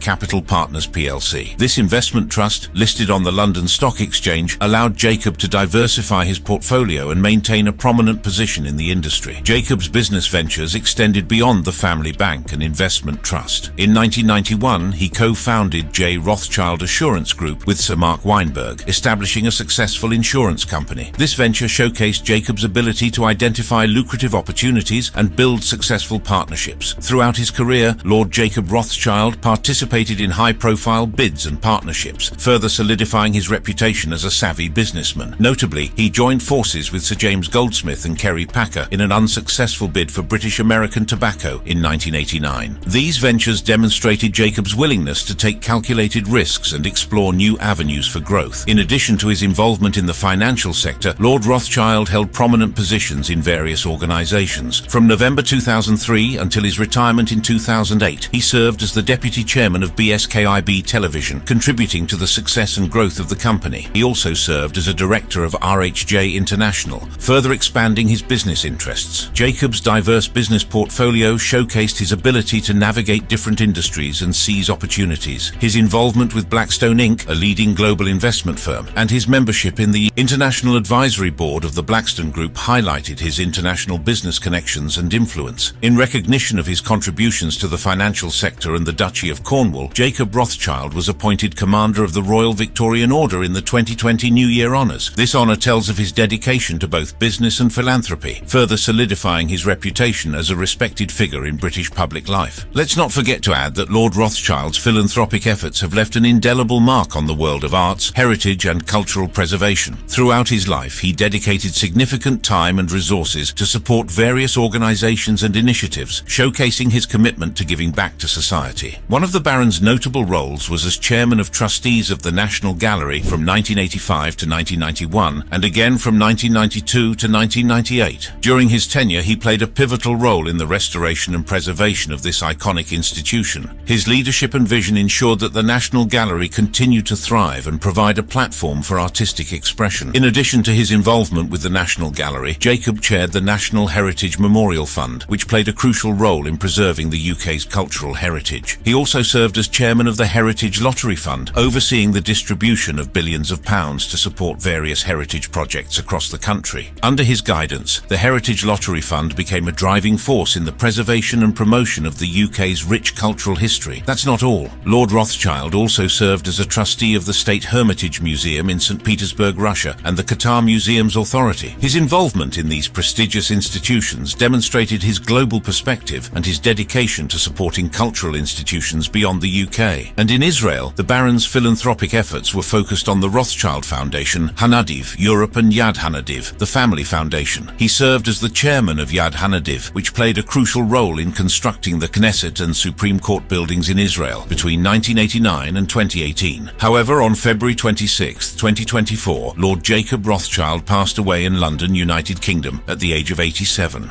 The Rothschild family.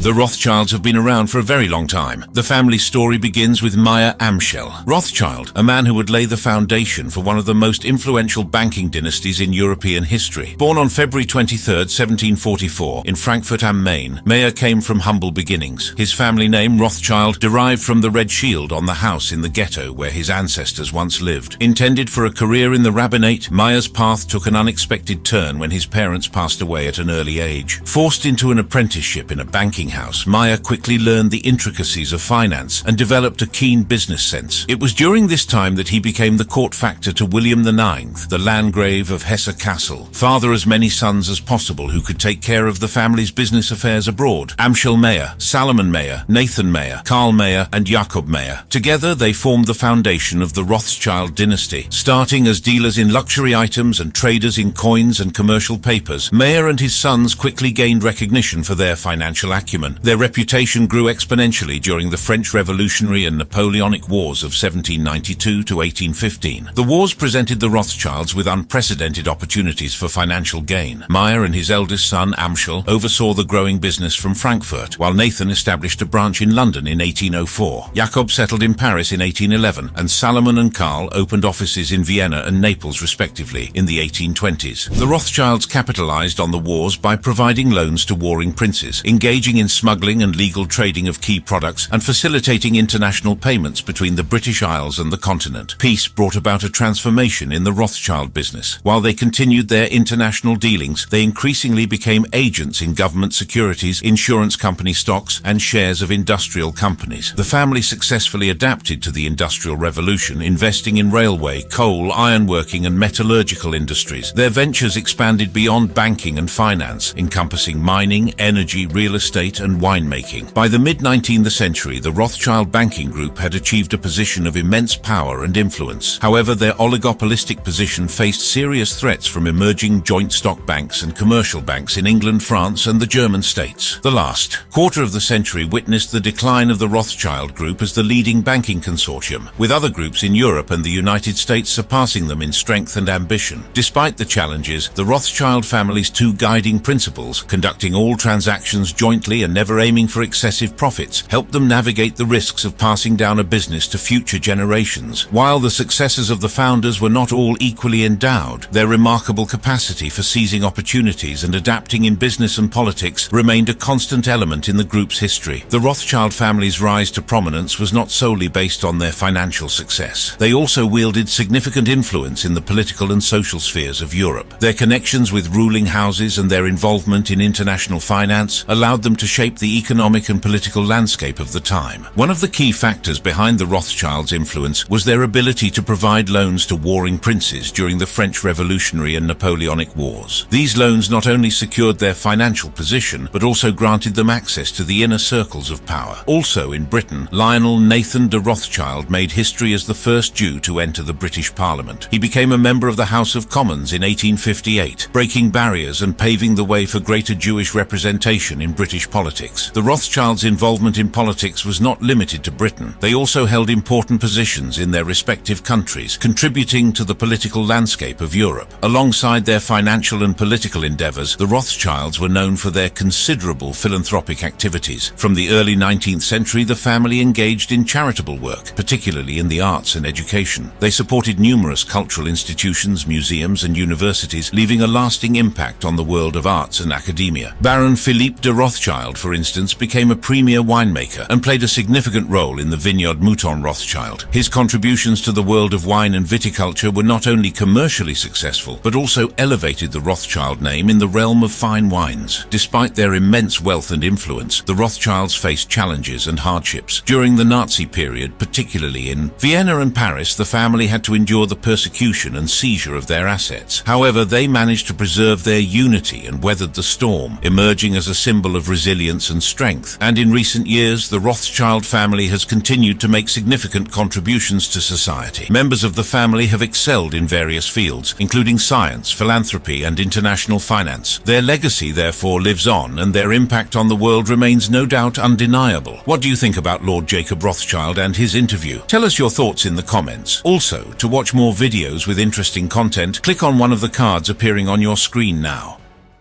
When you hear the words Jewish family and owning or ultra-wealthy financiers, what comes to your mind? The Rothschilds, right? Those keywords tie in perfectly with the legendary Ashkenazi Jew family, but when you add America to this description, it becomes a bit complicated, because while the Rothschilds have had a lot of influence on the world at large, they were mainly situated in Europe at the peak of their power. So, in today's video, not only will I be telling you about another Ashkenazi Jew ultra-wealthy family that owns the finance space in America, but I'll also be telling you about other Jewish families in America that have managed to exert so much influence over the lives of you and I over several generations. Goldman Sachs family. In 19th century Bavaria, amidst the lush landscapes and quaint villages, a story of ambition, friendship, and financial prowess took shape. It all began with a man named Marcus Goldman, whose journey ultimately led to the birth of a financial dynasty that shaped the very fabric of America's economy. Young Marcus Goldman was born into an Ashkenazi Jewish family on December 9, 1821, in Trapstadt. His father, Wolf Goldman, was a humble farmer and cattle dealer. The Goldmans were hard-working,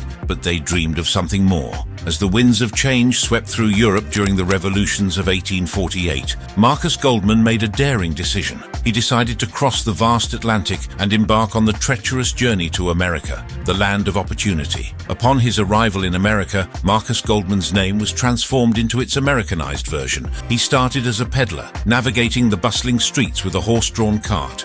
It was a humble beginning for a man with grand aspirations, but he was determined to carve out his own path. In Philadelphia, Marcus Goldman's life took an unexpected turn. Fate led him to rent a room in a boarding house, the very room once occupied by his old friend, Joseph Sachs. This reunion marked the beginning of a lifelong partnership.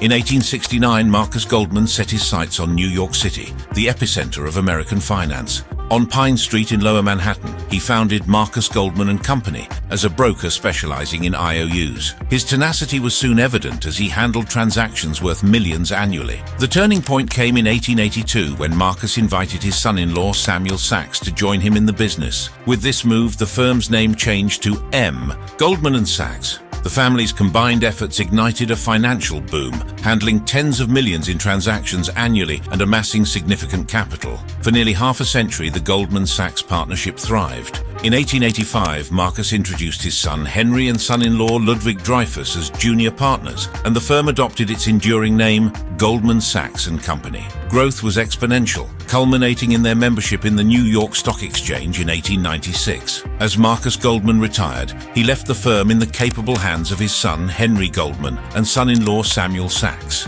In 1904, the next generation stepped in as Samuel's sons, Arthur and Paul, joined the firm fresh from their studies at Harvard University. The dynasty has continued to flourish. The second generation of the Goldman Sachs family was entrusted with preserving and expanding the legacy forged by Marcus Goldman. Over the next 3 decades, Henry's leadership and innovative thinking helped transform Goldman Sachs into a leading financial institution. His willingness to embrace calculated risks led the firm to explore new frontiers. He ventured into industrial financings, pioneering the concept of using a company's earnings potential to attract long-term equity investments. This innovative approach led to the successful public offerings of iconic companies like Sears, Roebuck & Company, Underwood Typewriter Company, B.F. Goodrich, and F.W. Woolworth. The Goldman Sachs legacy extended beyond Henry's generation. The third generation saw the family firmly entrenched in the American financial elite. These descendants, guided by the principles instilled by their forebears, continued to shape the destiny of Goldman Sachs, and by extension, the American financial landscape.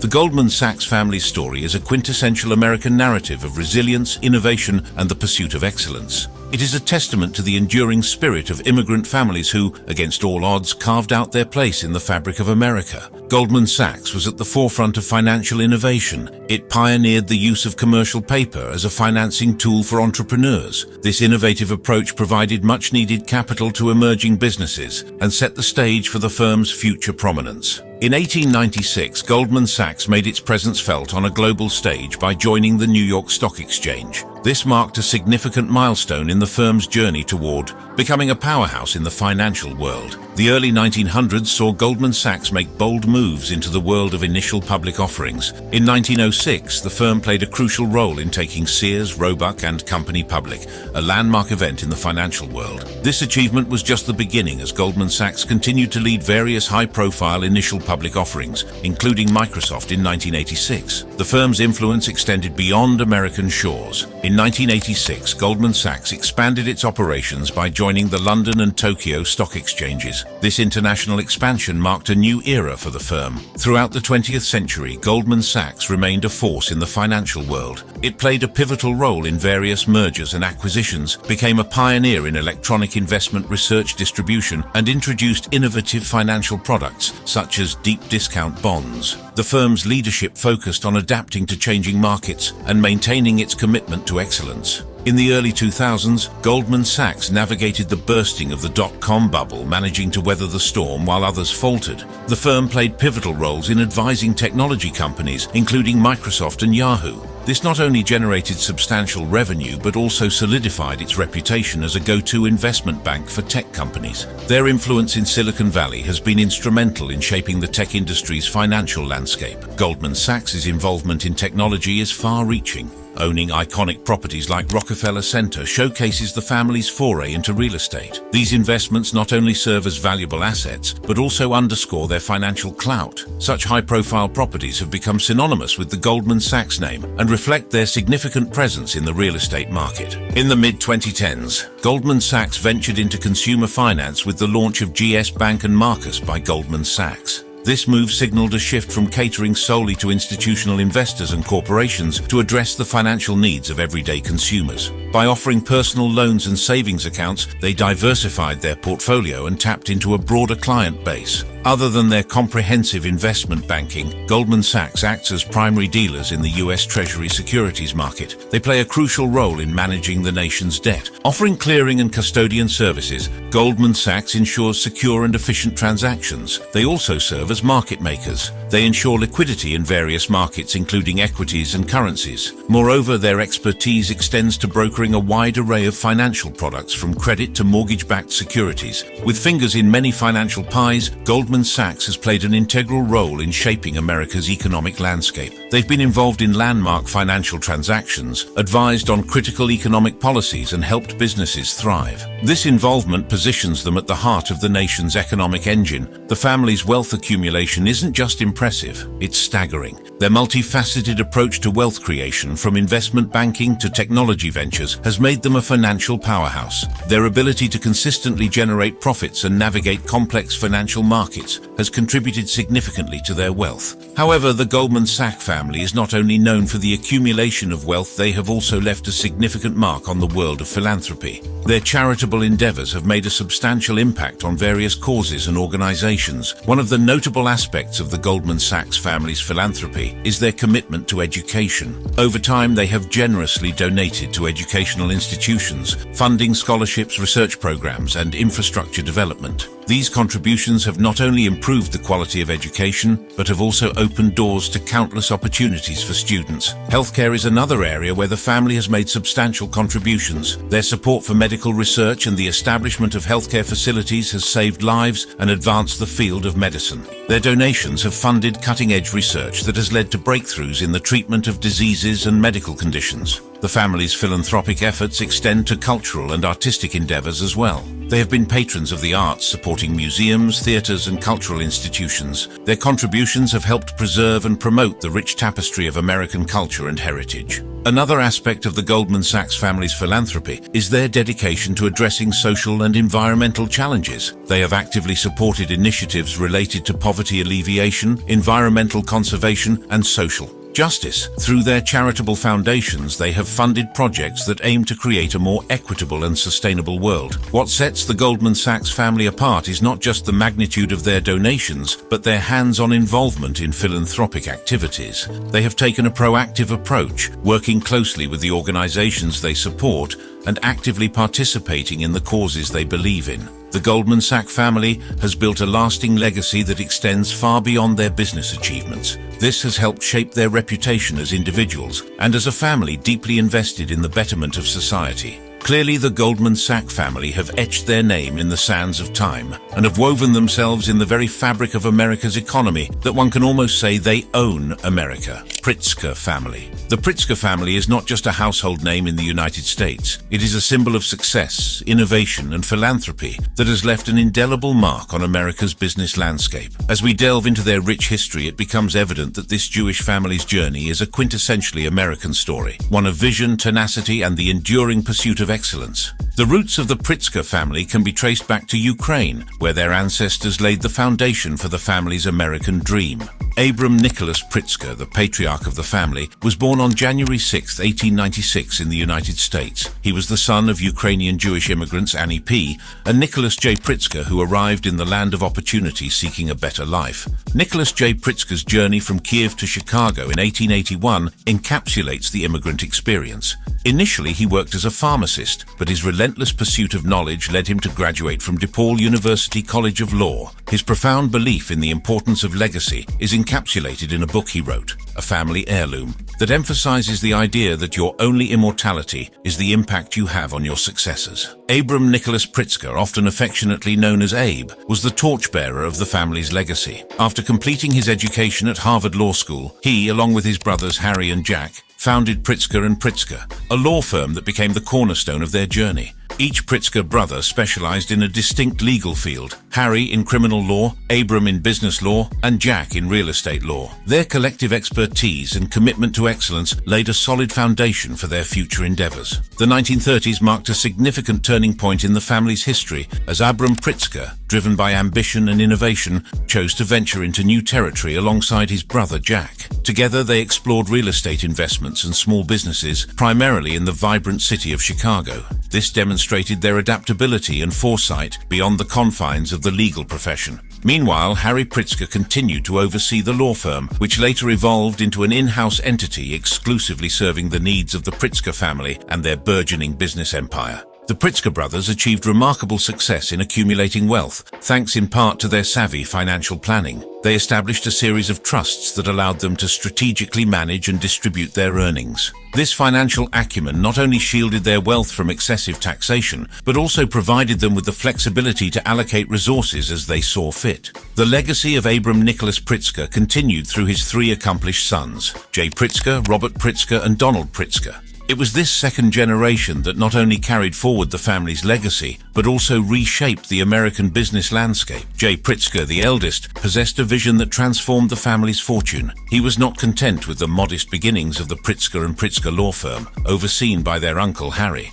Instead, Jay set out to diversify the family's portfolio. With his brother Robert by his side, they ventured into the world of industry, creating the Marmon Group Holding Company. Together, they nurtured a portfolio of 60 diverse industrial corporations, each marked by innovation and creativity. But Jay's most enduring legacy was yet to come. In 1957, he collaborated with his other brother Donald to give birth to the Hyatt hotel chain. They believed that a high-quality hotel near major airports was a winning business strategy, and they were right. The Hyatt Regency Atlanta, with its stunning atrium lobby and glass elevators, became an instant architectural marvel and the model for future Hyatt hotels. Robert Pritzker, a brilliant industrial engineer, was equally remarkable. He contributed not only to the family's business, but also to academia. He taught at the Illinois Institute of Technology and later at Hyatt, the University of Chicago Graduate School of Business. His classes were unique and rooted in real-world business takeovers. His approach allowed students to recommend whether or not to purchase the company's understudy, fostering creativity and independent thinking.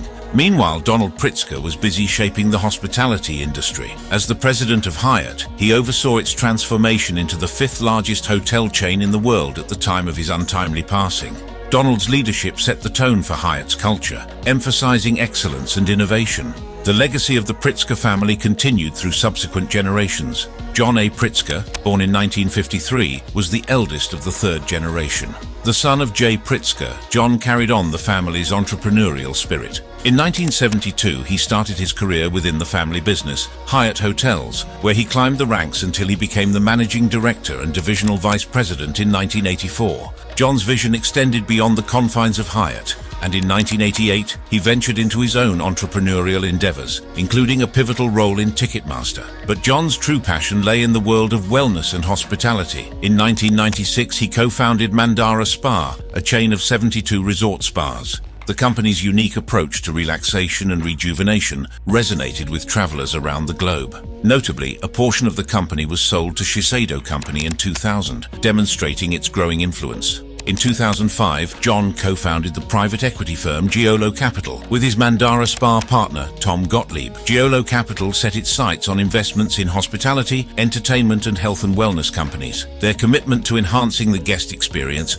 led them to purchase the iconic Carmel Valley Ranch in 2009. The resort underwent a remarkable transformation under Giolo Capital's guidance. Soon after, another significant development occurred as Giolo Capital acquired a majority stake in the Joie de Vivre boutique hotel chain. It was a strategic move that merged the 30 hotels of Joie de Vivre with the 12 hotels of the Thompson Hotel Group, forming Commune Hotels and Resorts in October 2011. John Pritzker and Jason Pomeranc took the helm as co-CEOs, guiding the company into an era of unprecedented growth. By 2012, Commune Hotels operated an impressive 46 hotels, generating a staggering $450 million in revenues. Their unique blend of luxury and authenticity set them apart in the fiercely competitive hospitality industry. In January 2016, Commune Hotels joined forces with Destination Hotels to create Two Roads Hospitality, a hospitality powerhouse with over 97 hotels across 6 brands and annual revenues exceeding $2.3 billion. The merger marked a significant milestone in John Pritzker's journey through the world of hospitality.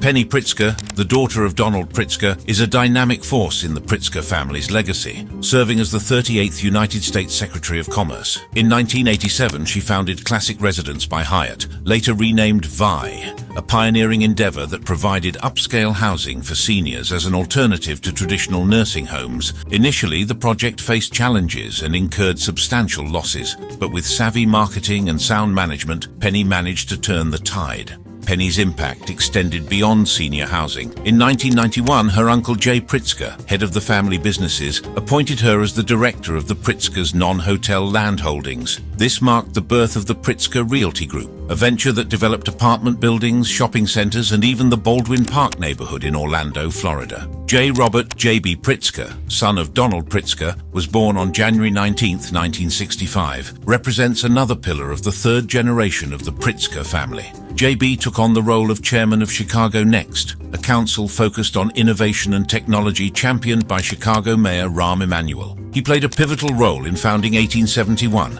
a non-profit digital startup incubator named in commemoration of the Great Chicago Fire of 1871. His contributions extended to the establishment of the Illinois Venture Capital Association and the Chicagoland Entrepreneurial Center. J.B. co-founded Chicago Ventures and supported initiatives like Techstars Chicago and Built-in Chicago. Together with his brother Anthony, he co-founded Pritzker Group Private Capital, a powerhouse owning and operating middle-market companies, including Pallet Exchange Company, also called Pecco Pallet, and Clinical Innovations. His dedication to economic development earned him accolades, such as the Entrepreneurial Champion Award from the Chicagoland Chamber of Commerce in 2008. J.B. ventured into politics and made significant contributions that bolstered the Pritzker family's influence over America. His political journey began with his strong affiliation with the Democratic Party. He had been a devoted financial supporter and active member of the party for years. In 2018, J.B. Pritzker decided to take a monumental step by running for the office of the governor of Illinois, and he won.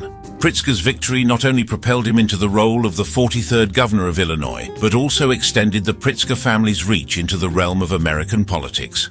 J.B. Pritzker's successful political career enhanced the family's visibility on the national stage. It allowed them to engage with a broader audience, advocate for their philanthropic causes, and participate in discussions that transcended business interests. The Pritzker family's ability to diversify their wealth across various industries allowed them to weather economic storms and thrive in changing times. Their innovative approach to business and willingness to embrace new opportunities ensured they remained relevant and profitable. From legal practice to manufacturing and hospitality to diverse investments, they strategically built a financial empire that continues to influence various industries. Through generations, the Pritzker family's stewardship of their assets, coupled with their willingness to seize opportunities when they arose, ensured the preservation and growth of their wealth. They consistently rank among the wealthiest families in America and control a substantial part of America's economy, increasing their prominence in the country's business landscape. Fisher family. The story of the Fisher family, a Jewish-American dynasty, is a testament to the power of entrepreneurship, hard work,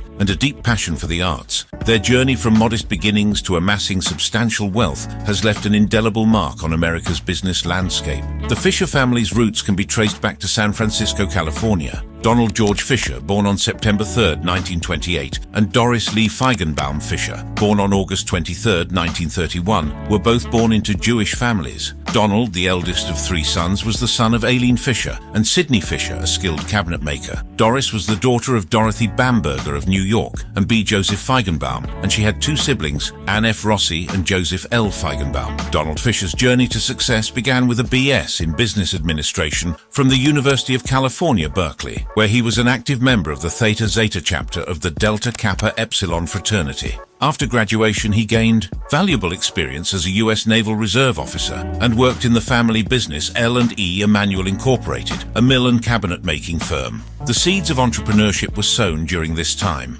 In the 1960s, a pivotal moment occurred when Donald Fisher ventured into the hotel renovation business. A fateful decision to lease retail space to Levi Strauss & Company led to the inception of a revolutionary retail concept, the Wall of Levi's. Recognizing the potential, Donald and Doris Fisher reshaped the American fashion retail industry forever. In 1969, the first Gap store opened its doors near City College on Ocean Avenue in Ingleside, San Francisco. The store offered only Levi's apparel and long-playing vinyl records, a unique combination aimed at attracting a young audience. The store, aptly named The Gap after the generation gap, offered a diverse range of jean sizes, a pioneering move at the time. The store also featured records and tapes to cater to a youthful audience. In 1972, the Fishers introduced the Gap label, becoming the first retail chain to use its store name as the brand. The Gap's resounding success led to an IPO in 1973, and from there the Fisher family empire expanded. They acquired Banana Republic, a small mail-order catalog business, and founded Old Navy, which achieved remarkable success, reaching $1 billion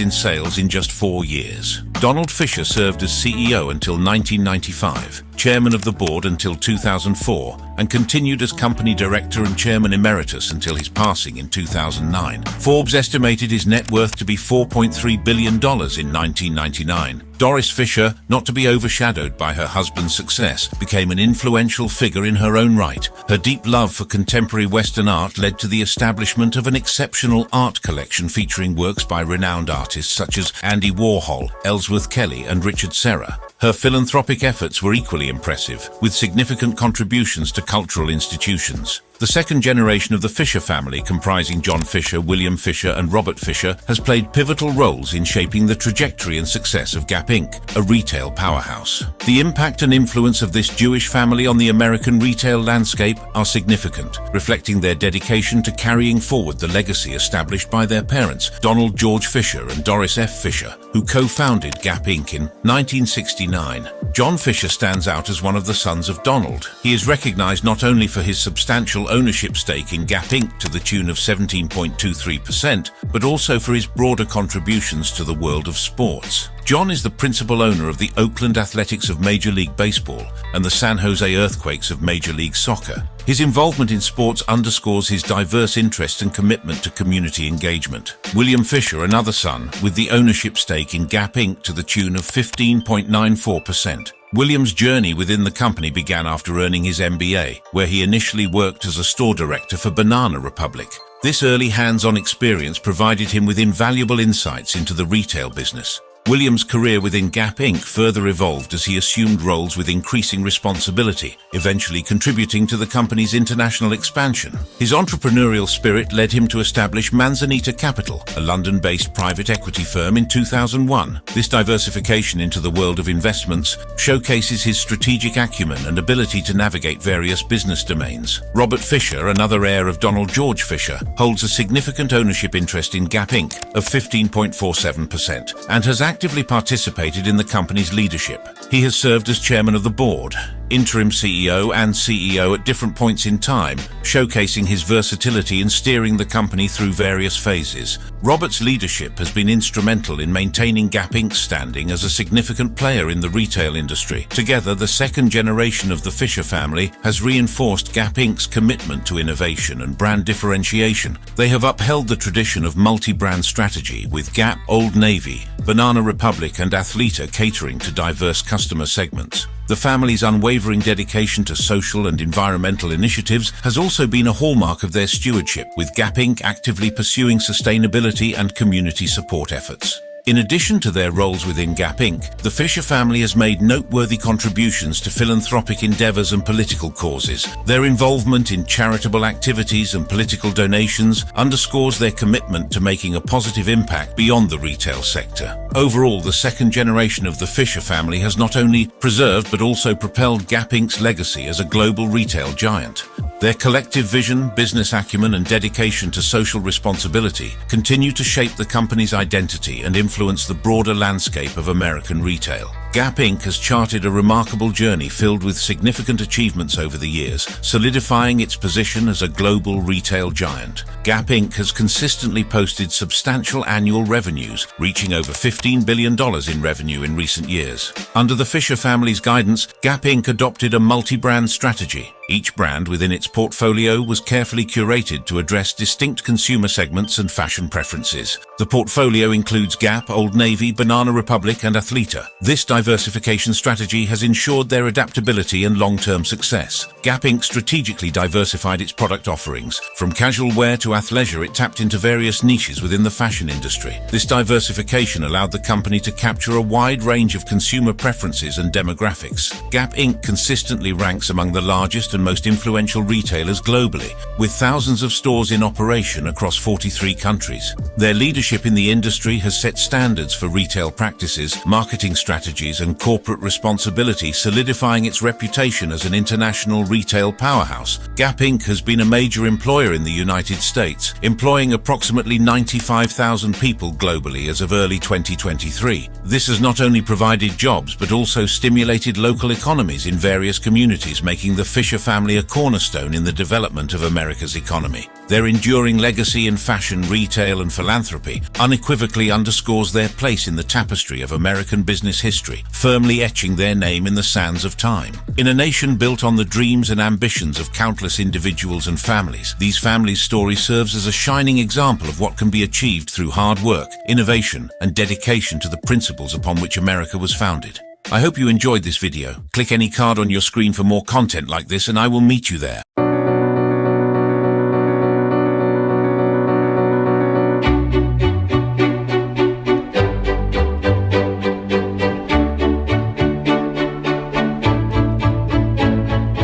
The Rothschild prayer book is the most significant and most exquisite manuscript of the Flemish Renaissance. One of the most fantastic illuminated manuscripts in private hands. It is essentially a prayer book, but it was meant for so much more than the private devotions of its owners. It's about display. It reflects contemporary life as much as it does religious life, and it's just a treasury of beautiful images. They used the very best artists working in the Flemish Renaissance at the time. Gerard David, Simon Benning, his father Alexander Benning, and Gerard Hornbout. The quality of this manuscript is absolutely exceptional. It has no fewer than 67 full-page miniatures with fantastic borders around them of great variety, representing jewellery from the time, luxury fabrics, the most wonderful naturalistic flowers, and little genre scenes too. There are similar works bringing together the same illuminators and the same styles, but none is as beautiful as this one. The Rothschild prayer book was commissioned for a very important patron in the court of the Netherlands. It ended up in the Rothschild collections in 1868. In 1938, it was looted by the Nazis and ended up in Austria. It was restituted in 1999 to the Rothschild family and then sold here at Christie's with the rest of their restituted treasures. I first dealt with it for the Rothchild sale 14 years ago, and it's an extraordinary pleasure to have the opportunity to spend time with it again. One of the things that's so fantastic about it is that the relationship that you have with it when you look at it is much the same as the original owner would have had. It preserves its gilt edges and the original gophering, which is actually displayed in some of the figures of the female saints and the male saints. Manuscripts, very resilient things, and this is a terrific example of that. It's extremely unusual for anything of this quality and of this beauty to be offered at public auction. It's certainly the finest illuminated manuscript that I've ever seen in my career, and it's been an absolute pleasure to have been able to show it to people and to see the same reaction reflected in their eyes that I have had. This really is one of the great masterpieces of illumination.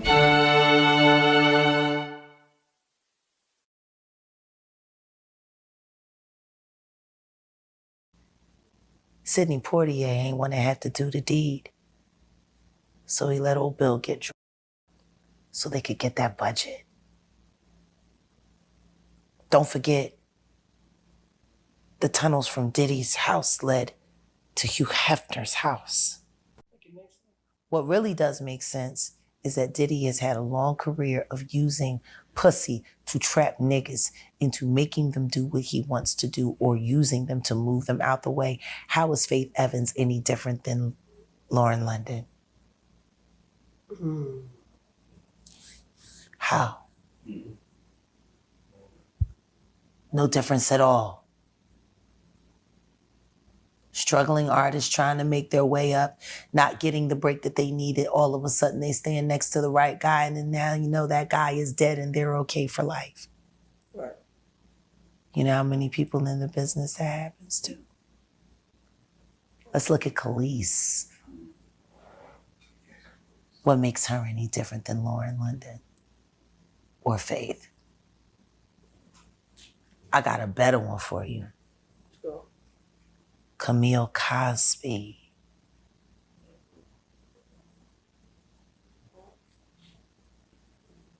Do you know what? You know she's part white. Yeah. She's a Rothchild.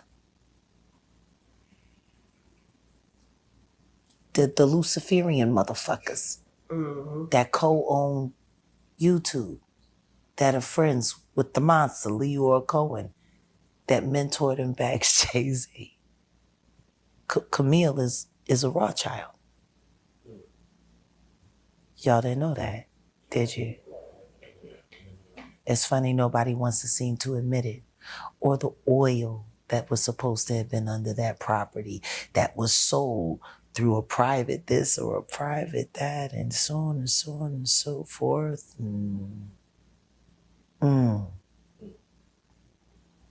Did Bill Cosby marry the love of his life, or did he marry an industry plant?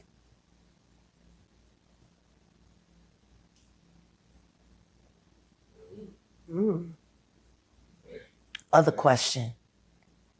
Everyone knows Bill Cosby is a villain now, but does anybody know whether or not he was a victim?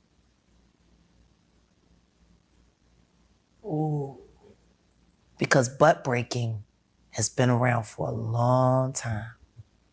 He's like the only black celebrity to get he was so big, and how Yeah. did they just choose him randomly? He was huge, just like Will Smith out of nowhere. You want to know what's funny?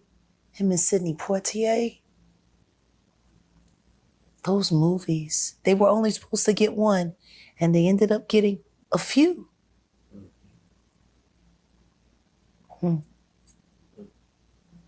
Picture this, hypothetically.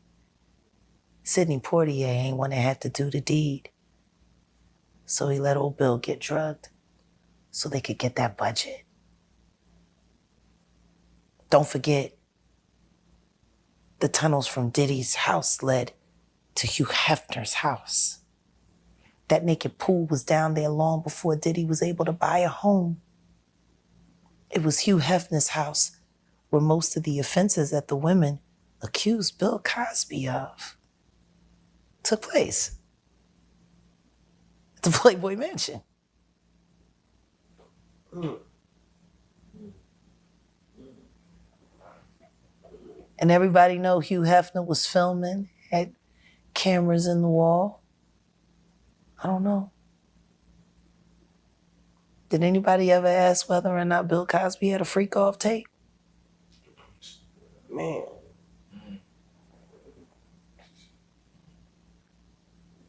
Next thing you know, his son is dying. Next thing you know, all kinds of weird things keep on happening.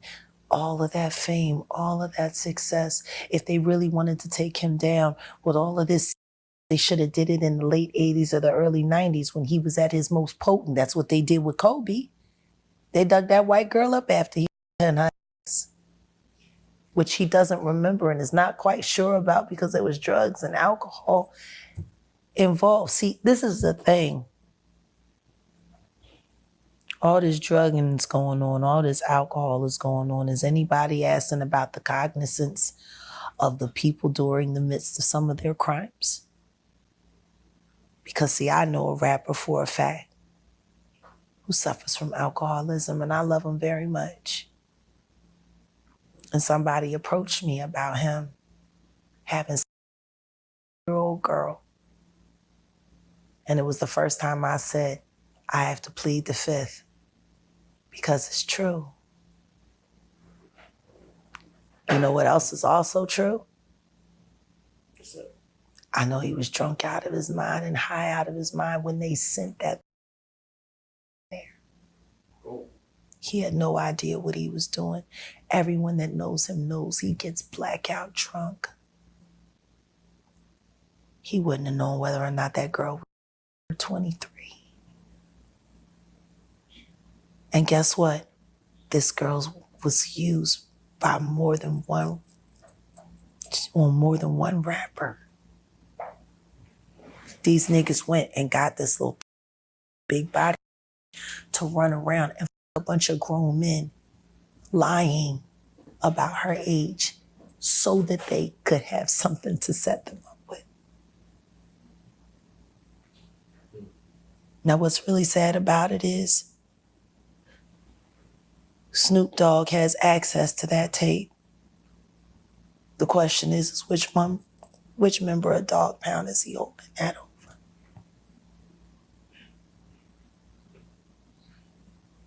Because he's holding it over one of them for sure. Damn.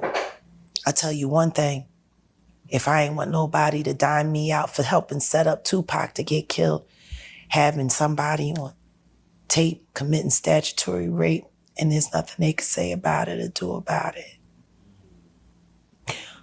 Or the fact that that person has been an alcoholic so long, maybe nobody realized the reason why is because he's trying to kill himself.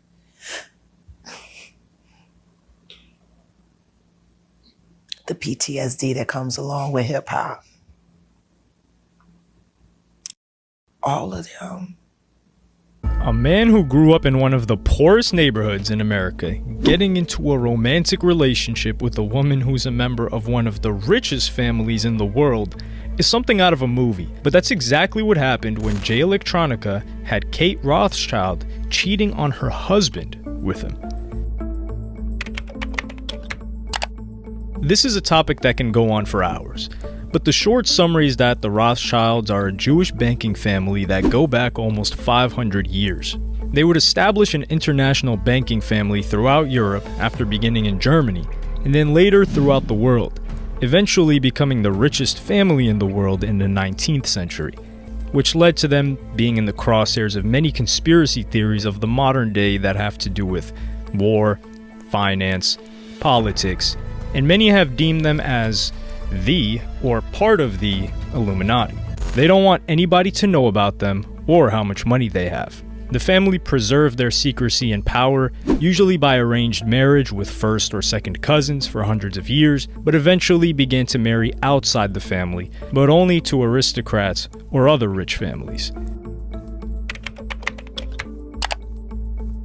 Jay Electronica is a rapper who was born and raised in the projects of New Orleans, Louisiana, one of the roughest areas in America, but eventually came to fame and success in 2007 when he released Act 1 Eternal Sunshine on MySpace, which was a 15-minute song where he rapped over the instrumental from the 2004 film Eternal Sunshine of the Spotless Mind, with no drums added.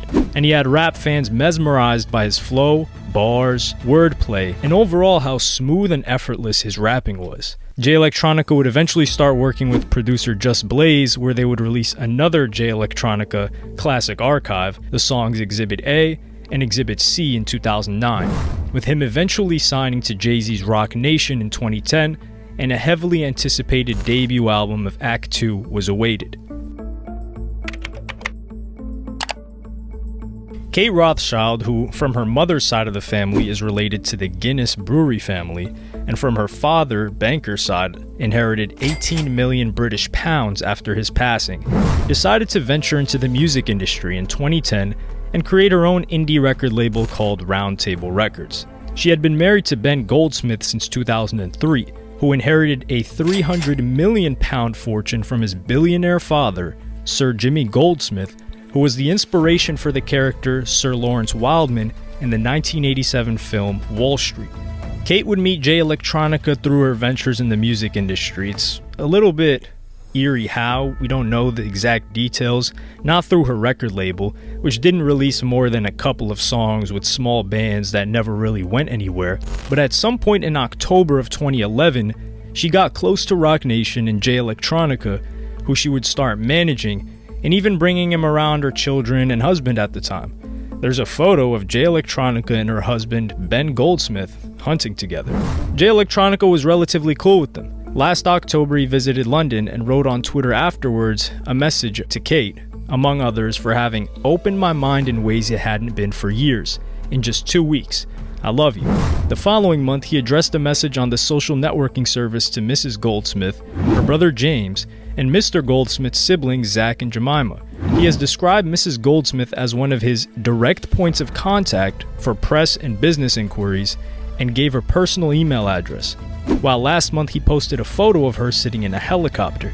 The rapper also praised her husband's film, writing on Twitter, "Fire in Babylon was amazing. Job well done." To which Mr. Goldsmith replied, "So happy you loved it, Jay."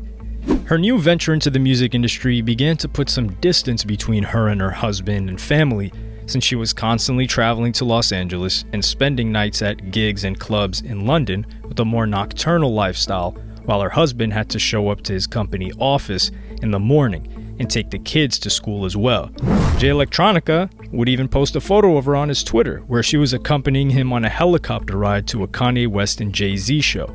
Her husband had gotten increasingly suspicious of the amount of time she was spending with Jay Electronica, and in late May of 2012, he confronted her at their home after finding incriminating and explicit text messages and emails on her phone. She confessed to the affair with Jay Electronica, and it's alleged that her husband smacked her and kicked the toy, to which police were called early that morning, and he was just given a caution for assault and released. Ben is heartbroken, devastated, and thoroughly miserable. He suspected Kate was cheating on him because she's been behaving increasingly erratically for some time. She's obsessed with this chap called Jay Electronica, who's one of her clients. She's always on the phone to him and out with him until 4 or 5 in the morning most nights. Sometimes she even stays with him. Ben was paranoid about their friendship months ago, but when he confronted her about an affair earlier this year, she denied it. Then last week he found a series of texts and email messages. They were very intense messages planning sexual liaisons. This turned public quickly, since they were a public relationship and marriage in England, and Kate began getting a lot of hate, so she hopped on Twitter to say her piece. "I have been with my husband since I was 17 years old. My whole life from then until now has been dedicated to him and our children. Our marriage went bad a few years ago, and none of you have any idea what I went through along with my husband. Then we separated for a while. Anger and bitterness following that time led to a very one-sided story being deliberately released in order to shame and hurt me. I love my husband. He's a brilliant and incredible man. We grew up together, and I miss him painfully, but relationships go wrong, and ours did. As for Jay Electronica, who I managed and have done for a while, he saved my life in many ways, and I'm eternally grateful to him and hope that I can repay him by helping him, as his manager and friend, to become what he's destined to be." Kate would post a photo on Instagram of her children coming off a plane, and one of the likes would be Jay Electronica. This was a $1 billion+ family, who had their marriage broken apart because the wife wanted to have an affair with an American rapper. Jay Electronica didn't seem too happy with how the press was painting Kate, despite her being the adulterer, and came at Ben Goldsmith on Twitter, saying, @BJ_Goldsmith, Ben, you need to stop going to the press with these BS stories. Don't be a effing hypocrite. I'll come see you. You want to go public, I'll go public, and you ain't gonna like it. Stop acting like a bitch. Throughout 2013, they continued to be seen alongside each other in a public relationship where her style changed a lot. It looked like she had completely transformed to the LA music industry disheveled look with cigarette smoke alongside it. People close to her put out a statement saying, "To be quite frank, I was shocked when I saw the pictures. One tries not to jump to conclusions, but when she goes out looking like that is terribly worrying." The past 18 months have been particularly difficult for Kate. Everyone had been hoping that things would settle down, but she's increasingly out of reach. Fundamentally, she's a wonderful girl with a sensible head on her shoulders. She's also a great mom. But there's a wild, creative side which has a tendency to give everyone around her sleepless nights. From what I hear of the events the other day, they made quite a spectacle of themselves. What was she thinking? Their relationship, both business and personal, would continue when Kate was spotted in a picture at the Rock Nation building in New York City with Jay Electronica, which was quite surprising to most since Jay Electronica still had not yet released a project and wouldn't release an album for another 6 years. But their relationship would come to an end towards the end of 2014, when Kate's friends told the UK papers that they had not seen Jay Elec around her for months at the home that she would go see him after dropping her children off at school, and he was spending a lot more time in America. But several years later, in 2018, when Kate posted a picture with her new man, Derek Blasberg, where he calls her my wife, Jay Electronica would comment with a quick post and delete saying, "Who wants their teeth knocked out first?" The eye emojis. There were also periscopes of Jay Electronica during this time being asked where the Rothchild's chick is, and him replying, "That Rothchild chick is where I want her to be." This entire thing was shocking and interesting to many because of how shrouded in mystery Jay Electronica was within hip-hop. He was a member of the Nation of Islam, which isn't too fond of where the Rothschilds come from and their background. He would constantly rap about different conspiracy theories, and his personal life was largely kept offline. People hailed him as the second coming, the messiah to save hip-hop, eagerly awaiting his debut album while the years passed by. Then there's Kate Rothchild. How did she even come into contact with Jay Elec? What about Jay Elec made her so interested in pursuing a relationship with him that would ruin the public marriage she had with her husband and the kids she had with him alongside her family name? These are all questions that raise alarm in anyone's head. Was she an agent?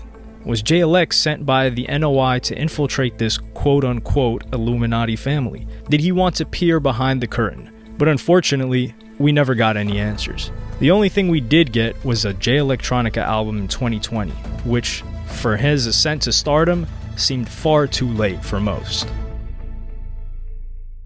In 1963, 26-year-old Bill went on a blind date with 18-year-old University of Maryland student Camille Hanks. Camille, the eldest of 4 children, was born into an upper-middle-class world of debutantes, weekend horseback rides, and top-notch education. Her parents were both college graduates who expected Camille and her siblings to pursue a higher education as well. According to the Washington Post, Camille's friends described her as beautiful, smart, and poised. Her background and upbringing meant she was destined to marry an African-American man of high society. So it was a complete shock to everyone when she fell in love with Bill, a struggling comedian who dropped out of high school and college. A source told Page Six Camille was Bill's first real girlfriend. He would travel from New York, where he was working as a comedian, to Camille's parents' home in Maryland. He would attend church with her family and tried really hard to win her dad over. A source added that Bill was desperate to integrate himself into Camille's family. They dated for a year and got married in January 1964. Camille dropped out of college so she could move to New York with Bill, and she handled their finances while Bill pursued his stand-up comedy career. They went on to have 5 children, and Bill landed his first big television role in the 1965 NBC series I Spy. The family moved to Hollywood, and according to the Washington Post, Camille felt she was too real for her new city. But Bill was enjoying everything that came along with being a celebrity. Sidney Poitier ain't one that had to do the deed. So he let old Bill get drunk so they could get that budget. Don't forget, the tunnels from Diddy's house led to Hugh Hefner's house. What really does make sense is that Diddy has had a long career of using pussy to trap niggas into making them do what he wants to do or using them to move them out the way. How is Faith Evans any different than Lauren London? How? No difference at all. Struggling artists trying to make their way up, not getting the break that they needed. All of a sudden they stand next to the right guy and then now you know that guy is dead and they're okay for life. Right. You know how many people in the business that happens to? Let's look at Khalees. What makes her any different than Lauren London or Faith? I got a better one for you. Camille Cosby.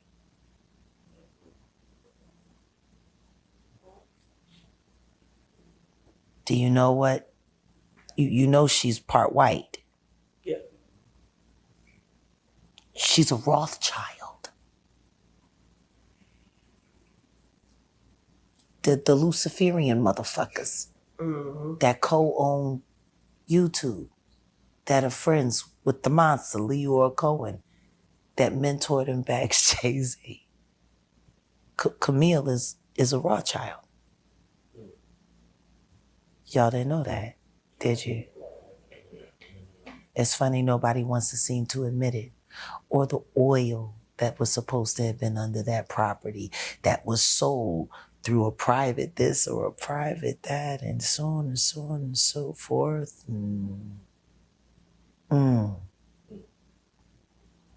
Did Bill Cosby marry the love of his life or did he marry an industry plant?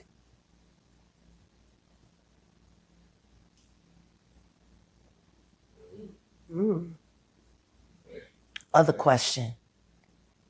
Everyone knows Bill Cosby is a villain now, but does anybody know whether or not he was a victim? Ooh. Because butt breaking has been around for a long time. He's like the only black celebrity to get he was so big and how did they just choose him randomly? He was huge, just like Will Smith out of nowhere. You want to know what's funny? Him and Sidney Poitier, those movies, they were only supposed to get one and they ended up getting a few.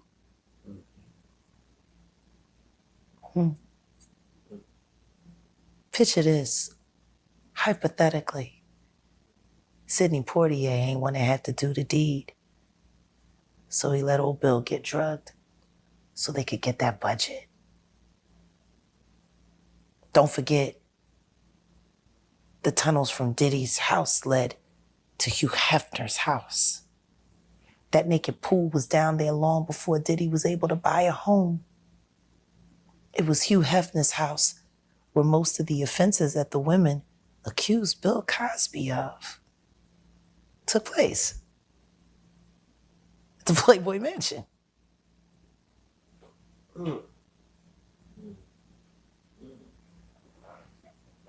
And everybody know Hugh Hefner was filming, had cameras in the wall.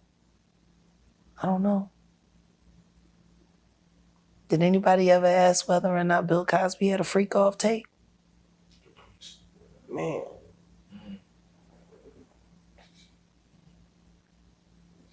Next thing you know, his son is dying. Next thing you know, all kinds of weird things keep on happening. All of that fame, all of that success. If they really wanted to take him down with all of this, they should have did it in the late 80s or the early 90s when he was at his most potent. That's what they did with Kobe. They dug that white girl up after he had her ass, which he doesn't remember and is not quite sure about because there was drugs and alcohol involved. See, this is the thing. All this drugging is going on, all this alcohol is going on. Is anybody asking about the cognizance of the people during the midst of some of their crimes? Because see, I know a rapper for a fact who suffers from alcoholism, and I love him very much.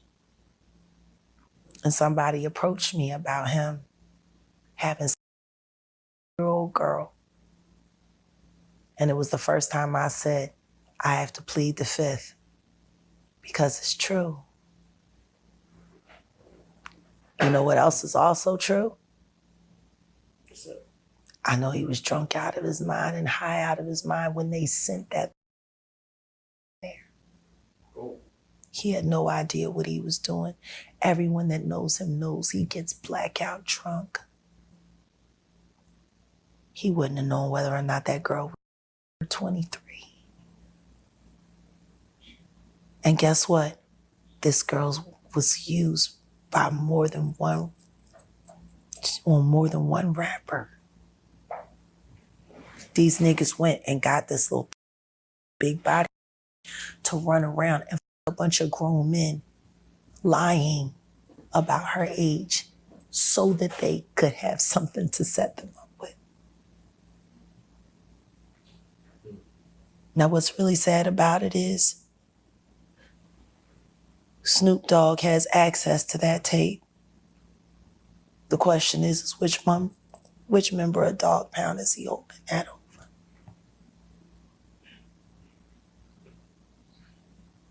Because he's holding it over one of them for sure. Damn. I tell you one thing, if I ain't want nobody to dime me out for helping set up Tupac to get killed, having somebody on tape committing statutory rape, and there's nothing they can say about it or do about it. Or the fact that that person has been an alcoholic so long, maybe nobody realized the reason why is because he's trying to kill himself.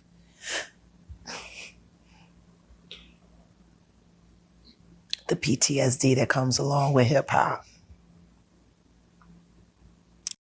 All of them. She was born in 1913 in the kind of real fin de siècle kind of world of Europe at its height. So when she grew up, for example... In London or Paris? She was born in London. Right. And she was so cosseted that she had a maid slept at the end of her bed and another maid slept at the other end of her bed. So she lived in this incredible kind of encrusted cage, if you like. Like a cocoon. Cocoon, literally cocoon, you know, and she had to do nothing. She wasn't educated. All she had to do was get married. That was the only thing that was expected of her. And that went very well. She met a handsome baron. They got married. They started to have children. And one day she went to visit a friend, and the friend said, "Have you heard of Thelonious Monk?" She said, "No." He said, "Listen to this record." And she said, "I've got to catch a plane. I can't. Listen to the record."